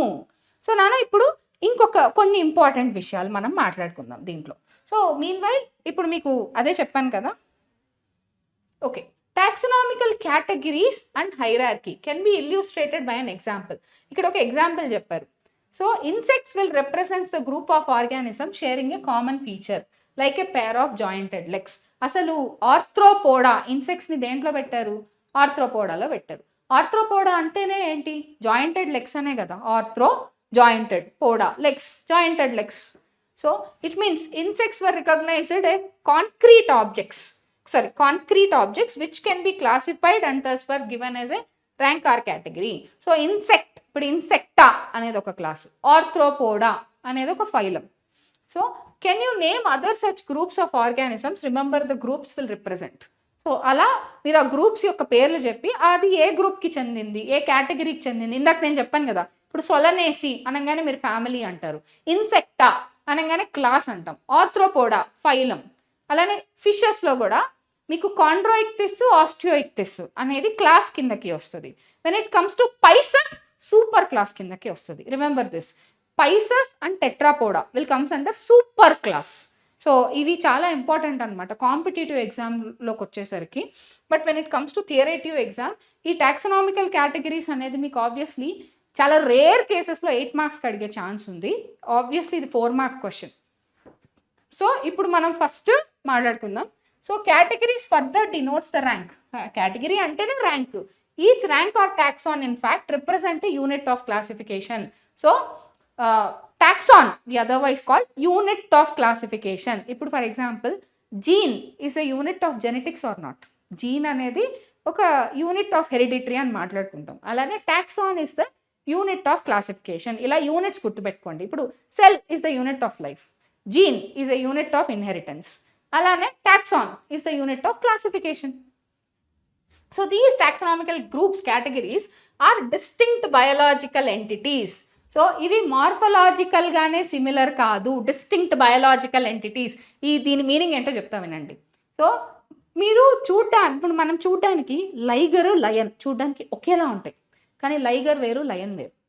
అంటే అవి మీకు మార్ఫలాజికల్గానే డిఫరెంట్ కాదు, బయోలాజికల్లీ కూడా డిఫరెంట్. బయోలాజికల్లీ డిఫరెంట్ ఎలాగంటే మనం వాటిని క్రాసింగ్ చేస్తే మనకి ఫర్టైల్ ఆఫ్ స్ప్రింగ్స్ రావు. అది బయోలాజికల్గా కూడా అవి డిఫరెంట్ అని చెప్పే మెయిన్ పాయింట్ అదే. So they are not only merely morphological aggregates మాత్రమే కాదు, మెర్లీ మార్ఫలాజికల్గా ఒక సపరేట్ కేటగిరీస్ మాత్రమే కాదు. ఇఫ్ వి ఇంటర్బ్రీడ్ దెమ్ మనకి ఫర్టైల్ ఆఫ్ స్ప్రింగ్స్ రావు. That is what the point. So taxonomical groups or categories are, ఈ డెఫినేషన్ మాత్రం ఒక 2-3 సార్లు ఐడెంటిఫై చేసి చదువుకోండి నాన్న. This is very important point. So the taxonomical group or categories are distinct biological entities and not merely the morphological aggregates. Morphological ga different ani maatrame kaadu, biological ga kuda avi different. So coming to here, so వీటన్నిటిని మీకు చాలా ఈజీగా నేను explain చేస్తాను. So based on similarities, డిస్సిమిలారిటీస్ అవన్నీ base చేసుకొని see here కొన్ని highlighted points గురించి మాట్లాడుకుందాం. Taxonomical studies of all known organisms, development of కొన్ని కామన్ కేటగిరీస్. అదే చెప్పాను కదా, 7 ఆబ్లిగేటరీ కేటగిరీస్ని డెవలప్ చేశారు. ఏంటవి? కింగ్డమ్, ఫైలం, అదే ప్లాంట్స్లో అయితే డివిజన్ అంటాం. ఇదిగోండి ఇచ్చేసారు. So division for plants. So class, order, family, genus, species, వీటిని 7 ఆబ్లిగేటరీ కేటగిరీస్ అని అంటారు. ఇంకా వేరే వేరే క్లాసిఫికేషన్స్లో చాలా ఉన్నాయి. సబ్ ఫైలమ్స్ అని ఉన్నాయి, సూపర్ క్లాస్ అని ఉంది, డివిజన్ ఉంది, సబ్ డివిజన్ ఉంది. వాటి గురించి మనం ఇప్పుడు మాట్లాడుకోవట్లేదు. అవి మీరు హయ్యర్ క్లాసెస్లో చదువుతారు, like BSc zoology, BSc botany, వాటిలో చదువుతారు. ఇక్కడ వరకు మాత్రం మనం 7 ఆబ్లిగేటరీ కేటగిరీస్ లేదా ర్యాంక్ గురించి మాత్రమే మాట్లాడుకుంటున్నాం. All organisms include those in the plants and animal kingdom have species at lowest category. నానా స్పీషస్ అనేది లోయెస్ట్ కేటగిరీ. ఇందాక నేను చెప్పింది అదే, species is the lowest category, kingdom is the highest category. So now the question you may ask is how to place an organism in various categories. Various కేటగిరీస్లో ఎలా place చేయాలి అనేది ఇప్పుడు question mark. So the basic requirement is knowledge of characters of an individual or a group of organisms. So ఒక individual organisms గురించి వాటి యొక్క characters తెలుసుకోవడం చాలా చాలా ఇంపార్టెంట్. ఇప్పుడు మీరు plant kingdom, animal Kingdom chapters చదువుతారు కదా, అందులో చూడండి క్యారెక్టరిస్టిక్ ఫీచర్స్ ఇచ్చేసి ఉంటారు చూడండి. ఆల్గే అనేది మోస్ట్లీ ఆక్వాటిక్ హ్యాబిటాట్, ఫోటోసింథటిక్, వాటి బాడీ థాలాయిడ్.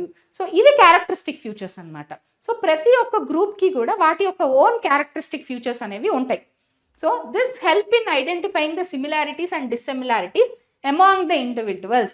దేన్నైనా సరే మీరు క్లాసిఫై చేయాలి అని అనుకుంటే సిమిలారిటీస్, డిస్సిమిలారిటీస్ ఆ బేసిస్లోనే క్లాసిఫై చేయాలి. Other kinds of animals, same kind of organisms as well as అది ఏదైనా సరే ఏ ఆర్గానిజమ్స్ అయినా తీసుకోండి. So coming to the next, so taxonomical స్టడీస్ని ఇక్కడ చూడండి. Species taxonomical studies considered as group of individual organisms with fundamental similarities as a species. So ఏదైనా ఒక రెండు ఆర్గానిజమ్స్కి ఫండమెంటల్ సిమిలారిటీస్ ఉంటే అవి రెండు కూడా సేమ్ స్పీషియస్ కిందకి వస్తాయి. So one should able to distinguish one species from other closely related species. ఒక స్పీషియస్ని ఇంకొక క్లోజ్లీ రిలేటెడ్ స్పీషియస్ని డిఫరెన్షియేట్ చేయగలగాలి based on distinct morphological differences. So వాటికి వీటికి చాలా డిస్టింక్ట్ మార్ఫలాజికల్ డిఫరెన్సెస్ ఉంటాయి. ఫస్ట్ ఆఫ్ ఆల్ మనకు ఆ క్యారెక్టర్స్ ఏంటో మనం క్లియర్గా ఐడెంటిఫై చేయగలగాలి. So let us consider Mangifera indica, Solanum tuberosum and Panthera leo. See here, ఇప్పుడు సొలానం ట్యూబరోసమ్ అంటే పొటాటో వేరు, మ్యాంగిఫెరా ఇండికా మామిడికాయ వేరు, లయన్ వేరు.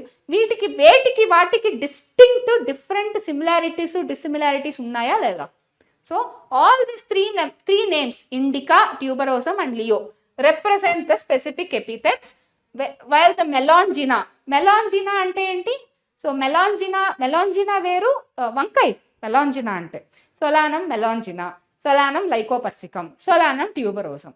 సో ఒకే జీనస్ కిందకి వస్తాయి ఇవి, potato, tomato, brinjal. So even though అవి డిఫరెంట్ స్పీషెస్ అయినా కానీ వాటి మధ్య ఉండే similarities, dissimilarities, morphologically distinct characterisations అంటే ఏంటి అనే విషయం క్లియర్గా తెలుసుకోవాలి. So human beings belong to species sapiens, well the group in the genus of homo మనం హోమో సెపియన్స్ అని పిలుస్తాము. And we are the only species which has only one type of species. హ్యూమన్స్లో మాత్రమే, ఇంకా వేరే ఎక్కడా లేదు ఇది తెలుసా? హ్యూమన్స్లో మాత్రమే మనం ఒక్క రకమైన స్పీషస్సే ఉన్నాం. ఇప్పుడు హ్యూమన్స్లో వేరే స్పీషస్ లేవు కదా, అందుకే మనలో డిఫరెంట్ రేసెస్ ఉన్నాయి. Races can able to interbreed. So races interbreed చేయొచ్చి ఫర్టైల్ ఆఫ్స్ప్రింగ్స్ని ప్రొడ్యూస్ చేస్తాయి. కానీ డిఫరెంట్ స్పీషస్ ఇంటర్బ్రీడ్ అయితే మనకి ఫర్టైల్ ఆఫ్స్ప్రింగ్స్ రావు కదా. సో కాబట్టి హ్యూమన్స్లో మాత్రమే డిఫరెంట్ రేసెస్ ఉన్నాయి కానీ డిఫరెంట్ స్పీషస్ లేరు. అండ్ ఇంకో విషయం చెప్పిన, డాగ్స్లో డిఫరెంట్ బ్రీడ్స్ ఉంటాయి చూడండి. different breeds can able to interbreed, different races can able to interbreed, but different species, different genus cannot able to interbreed. మీకు ఈ పదం అర్థమైందని అనుకుంటాను చాలా క్లారిటీగా, రైట్? సో వీటన్నిటిని నేను మీకు సింపుల్ టర్మినాలజీలో నేను మీకు ఎక్స్ప్లెయిన్ చేస్తాను. So it is very simple and easy. So let me tell you.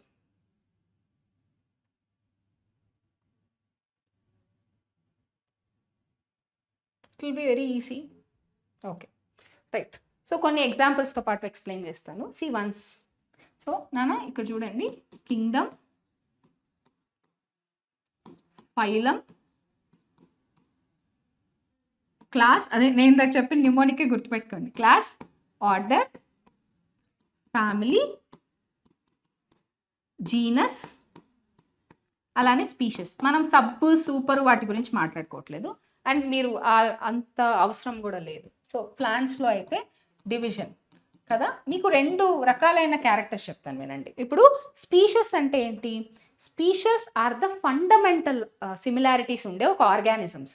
So fundamentally ఏదైనా రెండు ఆర్గానిజమ్స్ సిమిలర్గా ఉండి వాటి observable characters, morphological characters, biological entities అన్నీ సిమిలర్గా ఉంటే అప్పుడు వాటిని సేమ్ స్పీషెస్ కిందకి కేటగరైజ్ చేస్తాం. సో ఇప్పుడు స్పీషెస్కి డెఫినేషన్ గుర్తుపెట్టుకోండి. First and foremost remember the definition for species. ఇప్పుడు వెన్ ఇట్ కమ్స్ టు జీనస్కి వచ్చేసరికి the group of similar closely related, the group of closely related species will comes under genus, same genus. ఇప్పుడు for example స్పీషస్లో చూడండి, ఇప్పుడు tuberosum. Tuberosum అనేది ఒక species కదా. మెలాంజినా అనేది ఒక స్పీషస్. సో ఇవి రెండు కూడా ఇదొక స్పీషస్, ఇదొక స్పీషస్. సో ఎప్పుడు ఈ రెండు డిఫరెంట్ స్పీషస్ అని ఎలా చెప్తున్నాము? Based on their similarities and dissimilarities, వాటి యొక్క మార్ఫలాజికల్ డిఫరెన్స్, డిస్టింక్ట్ మార్ఫలాజికల్ డిఫరెన్సెస్ని బట్టి ఇవి రెండు డిఫరెంట్ స్పీషస్గా మనం కేటగరైజ్ చేస్తున్నాం. అదే మీరు జీనస్కి తీసుకోండి. జీనస్ అని అన్నప్పుడు మీరు ఏం చెప్పాలి అంటే closely related species will comes under one genus. ఇప్పుడు ఈ రెండు క్లోజ్లీ రిలేటెడ్ జీనస్, ఇవి రెండు కూడా సొలానం అనే ఒక జీనస్ కిందకి వస్తాయి. అలానే పెటూనియా అనే జీనస్ వేరు. సో ఇక్కడ నాన్న గుర్తుపెట్టుకోండి, సొలానం అనే జీనస్ వేరు, పెటూనియా అనే జీనస్ వేరు. ఇప్పుడు ట్యూబరోసం, మెలోంజినా ఈ రెండు క్లోజ్లీ రిలేటెడ్ స్పీషస్ సొలానం అనే జీనస్ కిందకి వస్తాయి. నెక్స్ట్ ఇప్పుడు సొలానం, పెటూనియా అనే ఈ డిఫరెంట్ జీనస్లు ఇవి రెండు క్లోజ్లీ రిలేటెడ్ కాబట్టి ఇవి రెండు ఒక ఫ్యామిలీ కిందకి వస్తాయి, సొలనేసి. ఓకే, సొలనేసి అర్థమైందా మీకు? సో ఇందాక మీకు ఉండే డిస్క్రిప్షన్ అంతా ఇంతే ఉంటుంది. సో ట్యూబరోజం, మెలోంజినా ఈ రెండు డిఫరెంట్ స్పీషస్, ఇవి రెండు క్లోజ్లీ రిలేటెడ్ కాబట్టి సొలానం అనే జీనస్ కిందకి వచ్చింది. సో సొలానం, పెటూనియా ఈ రెండు డిఫరెంట్ జీనస్లు కాబట్టి అండ్ క్లోజ్లీ రిలేటెడ్ కాబట్టి ఇవి రెండు సొలనేసి అనే ఫ్యామిలీ దగ్గరికి వచ్చాయి. ఇప్పుడు సొలనేసి అండ్ కన్వల్లేసి ఇవి రెండు క్లోజ్లీ రిలేటెడ్ ఫ్యామిలీస్ కాబట్టి ఈ రెండు కూడా పాలిమోనియల్స్ అనే ఒక ఆర్డర్ కిందకి వచ్చాయి. పాలిమోనియల్స్ ఓకే అనే ఆర్డర్ కిందకి వచ్చాయి. సో అలానే ఇప్పుడు ఈ పాలిమోనియల్స్ అనేది ఏ క్లాస్ కిందకి వస్తుంది? డైకాటిలిడనే అనే క్లాస్ కిందకి వస్తుంది. పాలిమోనియల్స్ అనే ఆర్డర్ డైకాటిలిడనే అనే క్లాస్ కిందకి వస్తుంది. ఈ డైకాటిలిడనే అనేది యాంజియోస్పర్మే అనే డివిజన్ కిందకి వస్తుంది. యాంజియోస్పర్మే. సో ఈ యాంజియోస్పర్మే అనేది మీకు ప్లాంట్ కింగ్డమ్ కిందకి వస్తుంది. ఓకే, సో ఇంకొకసారి చెప్తా వినండి. సో ఇది లోవెస్ట్ కేటగిరీ లేదా lowest rank. So they biological entity wise సిమిలరే. They are not only different morphological entities, different morphological entities మాత్రమే కాదు, బయోలాజికల్గా కూడా ట్యూబరోసం అండ్ మెలోంజినా అనేవి డిఫరెంట్. ఎప్పుడు ఒక రెండు స్పీషెస్ని ఒకే కేటగిరీలో వేస్తాము అంటే when they are closely related, fundamental similarities రెండు కామన్గా ఉండి biologically if they can interbreed and can able to produce fertile offsprings, అప్పుడు మాత్రమే వాటిని సేమ్ స్పీషెస్ కేటగిరీలోకి వేస్తాము. లేదు అంటే అవి డిఫరెంట్ స్పీషెస్ కిందకి వస్తాయి. The group of closely related species will comes under same genus. The group of closely related genus will comes under same family. The group of closely related families will comes under same order. The group of closely related orders will comes under same class. The group of closely related classes will comes under same phylum లేదా same division. The group of closely related phylums లేదా divisions will comes under same kingdom. అంతే, ఆ definitions అంతే, simple. Only species యొక్క definition గుర్తుపెట్టుకుంటే చాలు. మిగతా definitions అంటే మీకు చాలా easy. The group of closely related species will comes under one genus. The group of closely related genuses will comes under one family. The group of closely related families will comes under one order. The group of closely related orders will comes under one class. The group of closely related classes will comes under one phylum. The group of closely related phylums will comes under one Kingdom. అంతే. So ఇవి plant యొక్క examples. Tuberosum and Melongena will comes under Solanum. Solanum and Petunia will comes under Solanaceae. Solanaceae and Convallaceae will comes under Polymonials. Okay. So Polymonials and Sapindales will comes under Dicotyledonnae. Dicotyledonnae and Monocotyledonnae will comes under Angiospermae. So Angiospermae, Gymnospermae will comes under plant kingdom. Okay, so ఇప్పుడు మనం animals గురించి చూద్దాం. ఇది plants యొక్క examples. ఇప్పుడు animals examples చూద్దాం. Animals ఎగ్జాంపుల్లో కూడా same Kingdom, phylum,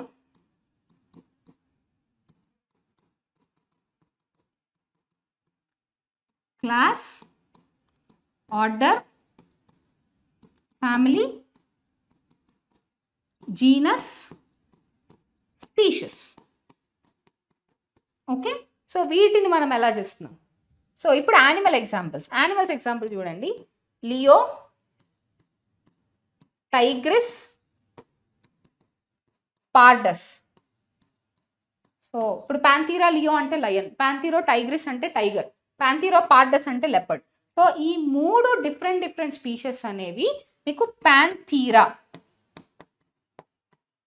అనే ఒక జీనస్ కిందకి వస్తుంది. పాంథీరా అనే జీనస్ కిందకి వస్తుంది. సో పాంథీరా అండ్ ఫెలిస్ అంటే క్యాట్ జీనస్. సో అండ్ ఈ 2 జీనస్లు మీకు ఫెలిడే అనే ఫ్యామిలీ కిందకి వస్తుంది. ఓకే, ఫెలిడే అండ్ క్యానిడే అంటే డాగ్ ఫ్యామిలీ, క్యాట్ ఫ్యామిలీ. ఈ 2 కార్నివోరా అనే ఒక ఆర్డర్ కిందకి వస్తాయి. కార్నివోరా అండ్ ప్రైమేటా ఈ 2 కూడా మీకు మెమాలియా అనే క్లాస్ కిందకి వస్తుంది. ఓకే, మెమాలియా అండ్ దాని తర్వాత ఏవ్స్, రెప్టైల్స్ ఇవన్నీ కూడా మీకు కార్డేటా అనే ఫైలం కిందకి వస్తాయి. ఇంకా కార్డేటా, హెమీ కార్డేటా ఇవన్నీ కూడా యానిమాలియా కింగ్డమ్ కిందకి వస్తాయి. Kingdom Animalia. ఇప్పుడు మీకు నాకు తెలిసి చాలా ఈజీగా అర్థమవుతుంది. ఇందాక చెప్పింది ప్లాంట్ ఎగ్జాంపుల్స్, ఇప్పుడు చెప్పబోయేది యానిమల్ ఎగ్జాంపుల్స్. చూడండి నాన్న, ఇప్పుడు డివిజన్ అనే వర్డ్ తీసేద్దాం ఇక్కడ, యానిమల్స్ కాబట్టి. లియో, టైగ్రిస్, పార్డస్ ఇవి 3 డిఫరెంట్ స్పీషెస్కి డెఫినేషన్ ఏంటి? Species is the unit of classification. స్పీషెస్ని కూడా మనం యూనిట్ ఆఫ్ క్లాసిఫికేషన్ అంటాం. And this is the realistic category అనమాట. మిగతావన్నీ ఇమాజినరీ కేటగిరీస్. సో స్పీషెస్ అనేది ఒక real existing category of classification. And closely related species will comes under same genus. Closely related genus will comes under same family. Closely related families will comes under same order. Closely related orders will comes under same class. Closely related classes will comes under same phylum. Closely related phylums will comes under kingdom. ఇక్కడ చూడండి examples. So మన ఇప్పుడు రాబోయే text బుక్లో కూడా ఇలాంటివే ఉంటాయి. Leo, Tigris, pardus ఈ 3 క్లోజ్లీ రిలేటెడ్ స్పీషెస్ పాంథీరా అనే దాంట్లోకి వస్తాయి. పాంథీరా ఇంకా ఫెలిస్ ఈ 2 కూడా ఫెలిడే అనే ఫ్యామిలీ కిందకి వస్తుంది. ఫెలిడే, కెనిడే అనే ఈ 2 ఫ్యామిలీస్ కార్నివోరా అనే ఆర్డర్ కిందకి వస్తుంది. కార్నివోరా ప్రైమేటా, మెమాలియా అనే క్లాస్ కిందకి వస్తుంది. మెమాలియా, ఏవ్స్, రెప్టైలియా ఇవి 3 కూడా మీకు కార్డేటా అనే ఫైలం కిందకి వస్తుంది. కార్డేటా, హెమీ కార్డేటా ఇవన్నీ కూడా యానిమాలియా అనే కింగ్డమ్ కిందకి వస్తుంది. అంతే. సో ఇప్పుడు మనం ఈ టేబులర్ కాలం ఇచ్చారు కదా, ఈ టేబులర్ కాలంని ఒకసారి మనం రిప్రజెంట్ చేయడానికి చూద్దాము. నాన్న గుర్తుపెట్టుకోండి, కామన్ నేమ్ అనేది రీజన్ ప్రకారం మారుతూ ఉంటుంది. రిమెంబర్ దట్, గుర్తుపెట్టుకోండి. రీజన్ మారే కొద్దీ కామన్ నేమ్ అనేది మారిపోతూ ఉంటుంది. అండ్ బయోలాజికల్ నేమ్ ఇది స్టాండర్డ్, సైంటిఫికల్గా ఒక లాటినైజ్డ్ నేమ్ అనమాట. బయోలాజికల్ నేమ్ ఇది ఫిక్స్డ్గా ఉంటుంది. కామన్ నేమ్ అనేది ఏరియాని బట్టి, రీజన్, హ్యాబిటాట్ని బట్టి మారుతూ ఉంటుంది. సో ఇవన్నీ కేటగిరీస్ లేదా ranks. Genus, family, order, class, phylum, division ఇవన్నీ కేటగిరీస్ లేదా ర్యాంక్స్. ఇవన్నీ టాక్సాన్స్. సో ఇవన్నీ కలిపితే టాక్సా. సో ఇవి కేటగిరీస్ లేదా ర్యాంక్స్. సో మనకి ఇచ్చిన 4 ఎగ్జాంపుల్స్ ఏంటి? Man, house fly, mango, wheat. మీరు ఇక్కడ చూడండి, ఒక మ్యామల్ గురించి ఇచ్చారు, ఒక ఇన్సెక్ట్ గురించి ఇచ్చారు, ఒక డైకాట్ ప్లాంట్ గురించి ఇచ్చారు, ఒక మోనోకాట్ ప్లాంట్ గురించి ఇచ్చారు. ఓకే, సో సీ హియర్ నాన్న బయోలాజికల్ నేమ్ హోమోసెపియన్స్. సో మీరు బయోలాజికల్ నేమ్ ఈ చాప్టర్ గురించి వచ్చిన ఏ క్వశ్చన్లో అయినా కానీ సో రూల్స్ ప్రకారమే రాయాలి. And Musca domestica, house fly. So binomial నామెన్క్లేచర్తోనే రిప్రజెంట్ చేశారు కూడా. Mangifera indica, mango. Triticum aestivum, wheat. So వీటిల్లో ఫస్ట్ వర్డ్స్ అన్నీ కూడా genus.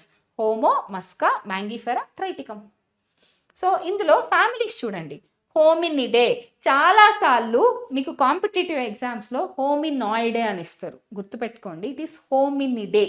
Hominidae is the family of human beings. Muscidae is a family of Musca domestica. Anacardiaceae, okay, Anacardiaceae is the family of mango. Poaceae is the family of wheat. Primata is the order of man. Diptera అంటే ఏంటంటే దీనికి house ఫ్లైకి 2 pairs of wings ఉంటాయి, అందుకనే దీన్ని Diptera order కిందకి పెట్టారు. Next Sapindales is the order of mango. Poales is the order of wheat. So Mammalia is the class for man. Insecta, Insecta అనేది ఉన్న క్లాసెస్ అన్నిట్లో కల్లా the largest class will be Insecta. And Dicotyledonae, so Dicotyledonae is the class of mango. Monocotyledonae is the class of wheat అనేది monocot కదా, mango అనేది dicot. So obviously the phylum లేదా division. So Chordata అనేది phylum, Arthropoda అనేది phylum. So the largest phylum is Arthropoda, the largest class is Insecta. So ప్రతి 10 ఆర్గానిజమ్స్లో 7 ఇన్సెక్ట్సే ఉంటాయి. So obviously మనకి ఇదే పాయింట్ బయోడైవర్సిటీ అండ్ కన్జర్వేషన్ చెప్తుంది కదా. So that's why it is the largest class and largest phylum. And angiospermae. So చూడండి, 2 plants గురించి ఇచ్చారు, 2 animal Kingdom గురించి ఇచ్చారు. సో ఇప్పుడు సడన్గా మిమ్మల్ని హోమినిడే అనగానే family of man, Anacardiaceae family of mango, Poaceae family of wheat, ఇలా మీకు ఆబ్వియస్లీ చెప్పేసేయాలన్నమాట. Chordata is the phylum of man Chordata కిందకే వస్తారు. సో ఇలాంటి ఒక క్లియర్ ఇండికేషన్ మీకు ఉండాలి. అంటే ఈ టాక్సాన్ చెప్పంగానే అది ఏ కేటగిరీనో మీరు ఈజీగా చెప్పగలగాలి, అది ఫ్యామిలీనా, క్లాసా, ఆర్డరా అని చెప్పి. So coming to the next. So this is what guys. So ఈరోజు మన టాపిక్లో ఏమేమి చూసాం, నానా గుర్తుపెట్టుకోండి. ఏపీ ఇంటర్మీడియట్ వాళ్ళకి ఇది ఒక గుడ్ న్యూస్ అనే చెప్పాలి. ఎన్సీఆర్టీనే అడాప్ట్ చేసుకుంటున్నారు కాబట్టి మీరు నీట్ కాంపిటేటివ్ ఎగ్జామ్ రాసే వాళ్ళకి కూడా ఇది చాలా ఈజీ అయిపోద్ది. మీరు సేమ్ ఒకే సిలబస్ చదువుతారు కదా రెండిటికి. అండ్ ఈసారి క్వశ్చన్స్ అయితే మనం కొన్ని క్వశ్చన్స్ని ఎక్స్పెక్ట్ చేయొచ్చు. ఆ క్వశ్చన్స్ ఏంటో నేను మీకు చెప్తాను చూడండి. So when it comes to the summary, what is life అనేది చూసాం, అంటే క్యారెక్టరిస్టిక్ ఫ్యూచర్స్ గురించి. సో కొత్త ఎన్సీఆర్టీనే అడాప్ట్ చేసుకున్నారు కాబట్టి వాట్ ఈజ్ లైఫ్లో గుర్తుపెట్టుకోండి మీరు. సో కొన్ని క్యారెక్టరిస్టిక్ ఫ్యూచర్స్ ఉంటాయి, కొన్ని డిఫైనింగ్ క్యారెక్టరిస్టిక్ ఫ్యూచర్స్ ఉంటాయి. So growth and reproduction will comes under just characteristic futures, ఎందుకంటే గ్రోత్ అనేది నాన్ లివింగ్ థింగ్స్ కూడా ఎగ్జిబిట్ చేస్తాయి. కానీ when it comes to reproduction, living things మాత్రమే రీప్రొడ్యూస్ చేస్తాయి, కానీ కొన్ని లివింగ్ థింగ్స్, కొన్ని లివింగ్ ఆర్గానిజమ్స్ రీప్రొడ్యూస్ చెయ్యవు. అలా అని చెప్పి అవి నాన్ లివింగ్ అని చెప్పకూడదు. సో సచ్ యాస్ మీకు వర్కర్స్ రీప్రొడ్యూస్ చేయవు, మ్యూల్స్ రీప్రొడ్యూస్ చేయవు, ఇన్ఫర్టైల్ హ్యూమన్ బీయింగ్స్ రీప్రొడ్యూస్ చేయరు, ఈవెన్ దో వాళ్ళు లివింగే కదా. సో కాబట్టి గ్రోత్ అండ్ రీప్రొడక్షన్ని మనం డిఫైనింగ్ క్యారెక్టరిస్టిక్ ఫ్యూచర్స్గా చెప్పము, ఓన్లీ క్యారెక్టరిస్టిక్ ఫ్యూచర్స్ అని చెప్తాం. కానీ when it comes to defining characteristic features of living organisms, metabolism is the defining characteristics of living organism. And next coming to irritability. Irritability అంటే ఏంటి, మీరు ఏదైనా stimulus ఇచ్చారు, ఇమీడియట్గా రెస్పాన్స్ రావాలి. సో అది వస్తే ఖచ్చితంగా లివింగ్ ఆర్గానిజమ్స్కి ఉండే మెయిన్ డిఫైనింగ్ క్యారెక్టరిస్టిక్ ఫ్యూచరే అది. అండ్ సెల్యులార్ ఆర్గనైజేషన్, ఒక లివింగ్ ఆర్గానిజం అని చెప్తున్నారు అంటే ఒక బేసిక్గా దానికి ఒక కంప్లీట్ సెల్యులార్ ఆర్గనైజేషన్ ఉండాలి. కాబట్టి వైరస్ని మనం లివింగ్ కిందకి కన్సిడర్ చేయం, వాటికి సెల్యులార్ ఆర్గనైజేషనే లేదు. సెల్ఫ్ రెగ్యులేటింగ్, సెల్ఫ్ పర్పెచువేటింగ్, ఇవన్నీ కూడా defining characteristic future of living organisms కిందకే వస్తాయి. దాని తర్వాత బయోడైవర్సిటీ అనగానే when it comes to numbers, 1.7 to 1.8 millions of species ఉన్నాయి ఇన్ దిస్ ఫ్యాసినేటింగ్ వరల్డ్. రకరకాల ఆర్గానిజమ్స్ ఉన్నాయి, ఫ్యాసినేటింగ్ కలర్స్ ఉన్నాయి, కలర్స్లో రకరకాల క్యారెక్టరిస్టిక్ ఫ్యూచర్స్ ఉన్నాయి. సో కాబట్టి ఇన్ని వందల వేల ఆర్గానిజమ్స్ని చదవాలంటే చాలా కష్టం, కాబట్టి మనం వాటిని కేటగరైజ్ చేయడం చాలా ఇంపార్టెంట్. టాక్సానమీ వేరు, సిస్టమాటిక్స్ వేరు. టాక్సానమీ అంటే characterisation, identification, classification, nomenclature. Systematics అంటే ఐడెంటిఫికేషన్, నామెన్క్లేచర్, క్లాసిఫికేషన్. అండ్ సిస్టమాటిక్స్లో మీకు ఫైలోజెనెటిక్ రిలేషన్షిప్ అనేది ఖచ్చితంగా చూడాలి. దీని తర్వాత నామెన్క్లేచర్ ఎప్పుడు కూడా మనం ఫాలో అయ్యేది binomial nomenclature. So proposed by Carl Linnaeus. So కొన్ని సెట్ ఆఫ్ రూల్స్ ఉన్నాయి. ప్లాంట్స్కి పేర్లు పెట్టాలి అంటే ఐసీబిఎన్, యానిమల్స్కి పేర్లు పెట్టాలి అంటే ICZN. There are some set of rules. మీకు ఖచ్చితంగా లాటిన్ లాంగ్వేజ్ నుంచి డిరైవ్ చేయాలి most of the cases. And Latin language కాబట్టి ఇటాలిక్స్లో ప్రింట్ చేయాలి. So genus name, species name ఉంటుంది. జీనస్ నేమ్లో ఫస్ట్ లెటర్ క్యాపిటల్ ఉండాలి, స్పీషస్ నేమ్లో ఫస్ట్ లెటర్ స్మాల్ ఉండాలి. అండ్ చేత్తో రాసినప్పుడు సపరేట్గా అండర్లైన్ చేయాలి, ప్రింట్ చేసినప్పుడు ఇటాలిక్స్లో ప్రింట్ చేయాలి. సో ఆథర్ నేమ్ మాత్రం అబ్రివేటెడ్ ఫామ్లో స్పెసిఫిక్ ఎపిథెట్ పక్కన ఉండాలి. For example Mangifera indica Linn ఇలా ఉండాలి. సో ఇప్పుడు నెక్స్ట్ కమింగ్ టు నామెన్క్లేచర్ తర్వాత టాక్సనామికల్ కేటగిరీస్. నానా కేటగిరీ ర్యాంక్ రెండు ఒకటే.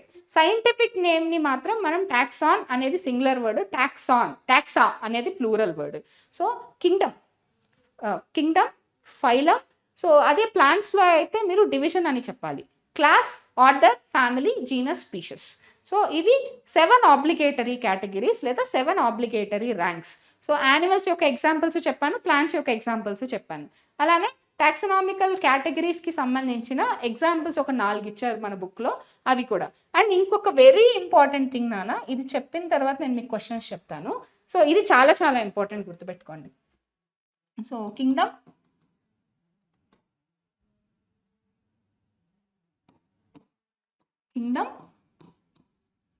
Phylum, class, order, family, genus, spacious, ఇవి ఉన్నాయి కదా. సో ఇది మాత్రం ఈ హైరార్కీ గుర్తుపెట్టుకోండి. If you go from Kingdom to spacious అంటే డిసెండింగ్ ఆర్డర్ అనుకోండి. If you go from Kingdom to spacious, general characters will decrease. General characters will decrease.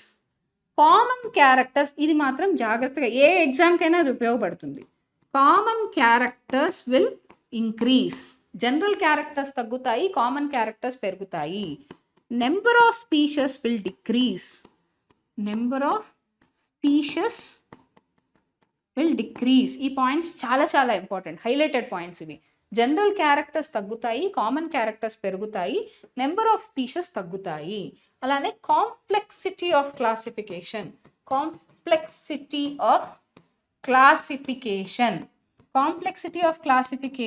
కూడా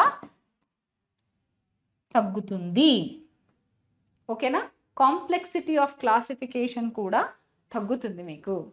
సో గుర్తుపెట్టుకోండి నాన్న, జనరల్ క్యారెక్టర్స్ తగ్గుతాయి, కామన్ క్యారెక్టర్స్ పెరుగుతాయి, నంబర్ ఆఫ్ స్పీషీస్ తగ్గుతాయి, complexity of classification తగ్గుతుంది when you move from Kingdom to species. అలా కాకుండా species to Kingdom అనుకోండి, నేను ఇప్పుడు చెప్పిన దాన్నంతా ఉల్టా చేసుకోండి అంతే. సో ఇప్పుడు మనం ఎలాంటి క్వశ్చన్స్ ఎక్స్పెక్ట్ చేయొచ్చు మాట్లాడదామా?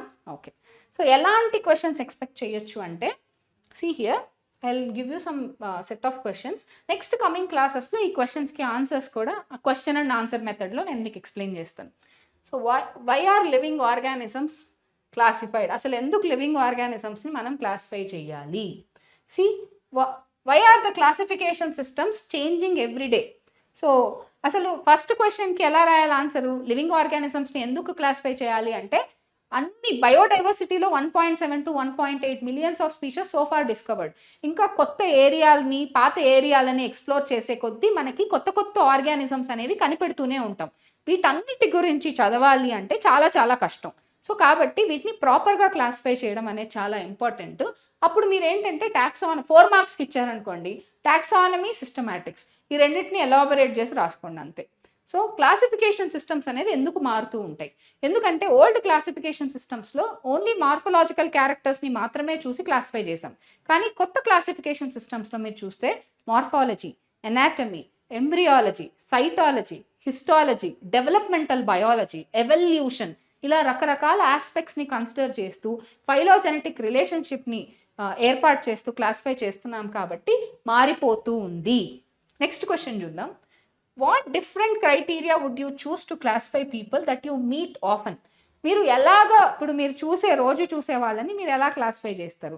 ఇది ఒక అప్లికేషన్ బేస్డ్ అప్రోచ్ అనమాట. ఇలాంటి క్వశ్చన్స్ని మనం ఎలా ఆన్సర్ చేయాలి, అది మీ సబ్జెక్టివ్ ఒపీనియన్. ఒక్కొక్కరికి ఒక్కొక్క రకమైన ఆన్సర్ వస్తుంది ఇలాంటి క్వశ్చన్స్కి. Next, what do you learn from identification of individual and population? Individuals అంటే ఎవరు, పాపులేషన్స్ అంటే ఎవరు? ఇండివిడ్యువల్ అంటే ఒక పర్సన్, పాపులేషన్ అంటే the group of individuals so living in a particular habitat which they are morphologically similar, fundamental similarities ఉంటాయి, and biologically also they are similar. So that is the difference between individuals and population. Individuals అనేవాళ్ళు ఒక separate people, separate person. అదే population కానీ వచ్చేసరికి group of individuals. So given name is the scientific names of mango, identify the correctly return. కరెక్ట్గా ఏది రాశారు, ఇది తప్పుగా రాశారు, ఎందుకంటే స్పీషస్లోని ఫస్ట్ లెటర్ క్యాపిటల్లో రాశారు, ఇది కరెక్ట్గానే రాశారు. మ్యాంగీ ఫెరా ఇండికా కరెక్ట్గానే రాశారు ఇది. అండ్ నెక్స్ట్, అసలు టాక్సాన్ అంటే ఏంటి? Taxon is the unit of classification. So taxon అనేది ఎప్పుడు కూడా మీకు singular form. Taxon is nothing but scientific names of a category. కేటగిరీలో ఉండే సైంటిఫిక్ నేమ్స్ని మనం టాక్సాన్ అంటాం. This is what the definition. Give some examples of taxa. Taxa different hierarchical లెవెల్స్లో, ఇప్పుడు for example Solanaceae is a taxa, Convolvulaceae is a taxa. So Solanaceae Convolvulaceae is belong to the category of family. So can you identify the correct sequence of taxonomical categories? Correct sequence ఏదో మీరు identify చేయగలరా?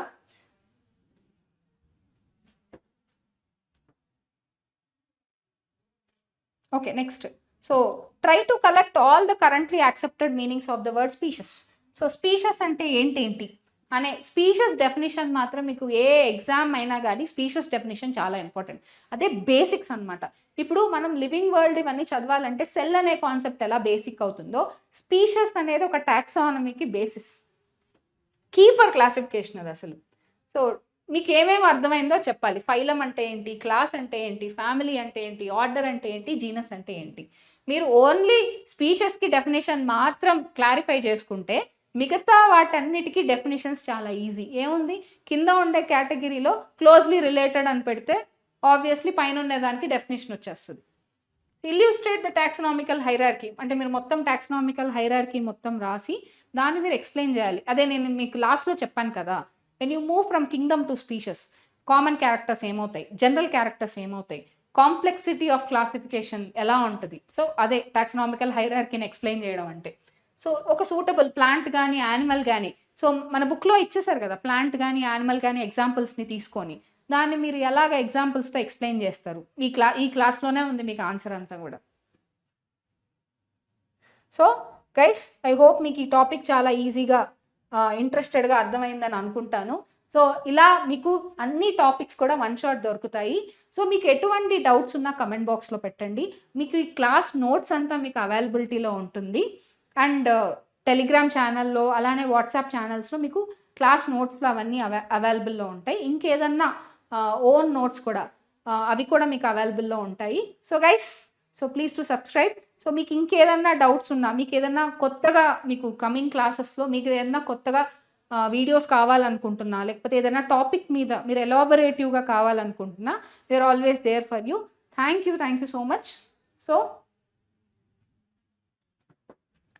So నేనైతే చెప్పేది ఒకటే, ఇది the most easiest chapter and the most basic chapter biodiversity కోసం. ఇది అర్థమైతేనే మీకు biological classification, plant kingdom, animal kingdom అనేది చాలా ఈజీ అవుతుంది. కేటగిరీస్ని అర్థం చేసుకోవడం, క్యారెక్టరైజేషన్ అంటే ఏంటి, ఐడెంటిఫికేషన్ ఫీచర్స్ అంటే ఏంటి, నామెన్క్లేచర్ అంటే ఏంటి, ఏ బేసిస్లో పేర్లు పెట్టారు, జనరల్ క్యారెక్టర్స్ అంటే ఏంటి, కామన్ క్యారెక్టర్స్ అంటే ఏంటి, ఇలా మరి కొన్ని ఇంకా చాలా వీడియోస్తో నేను మీ ముందుకు రాబోతున్నాను. మీ సంగీత ma'am signing off. Thank you very much. Bye.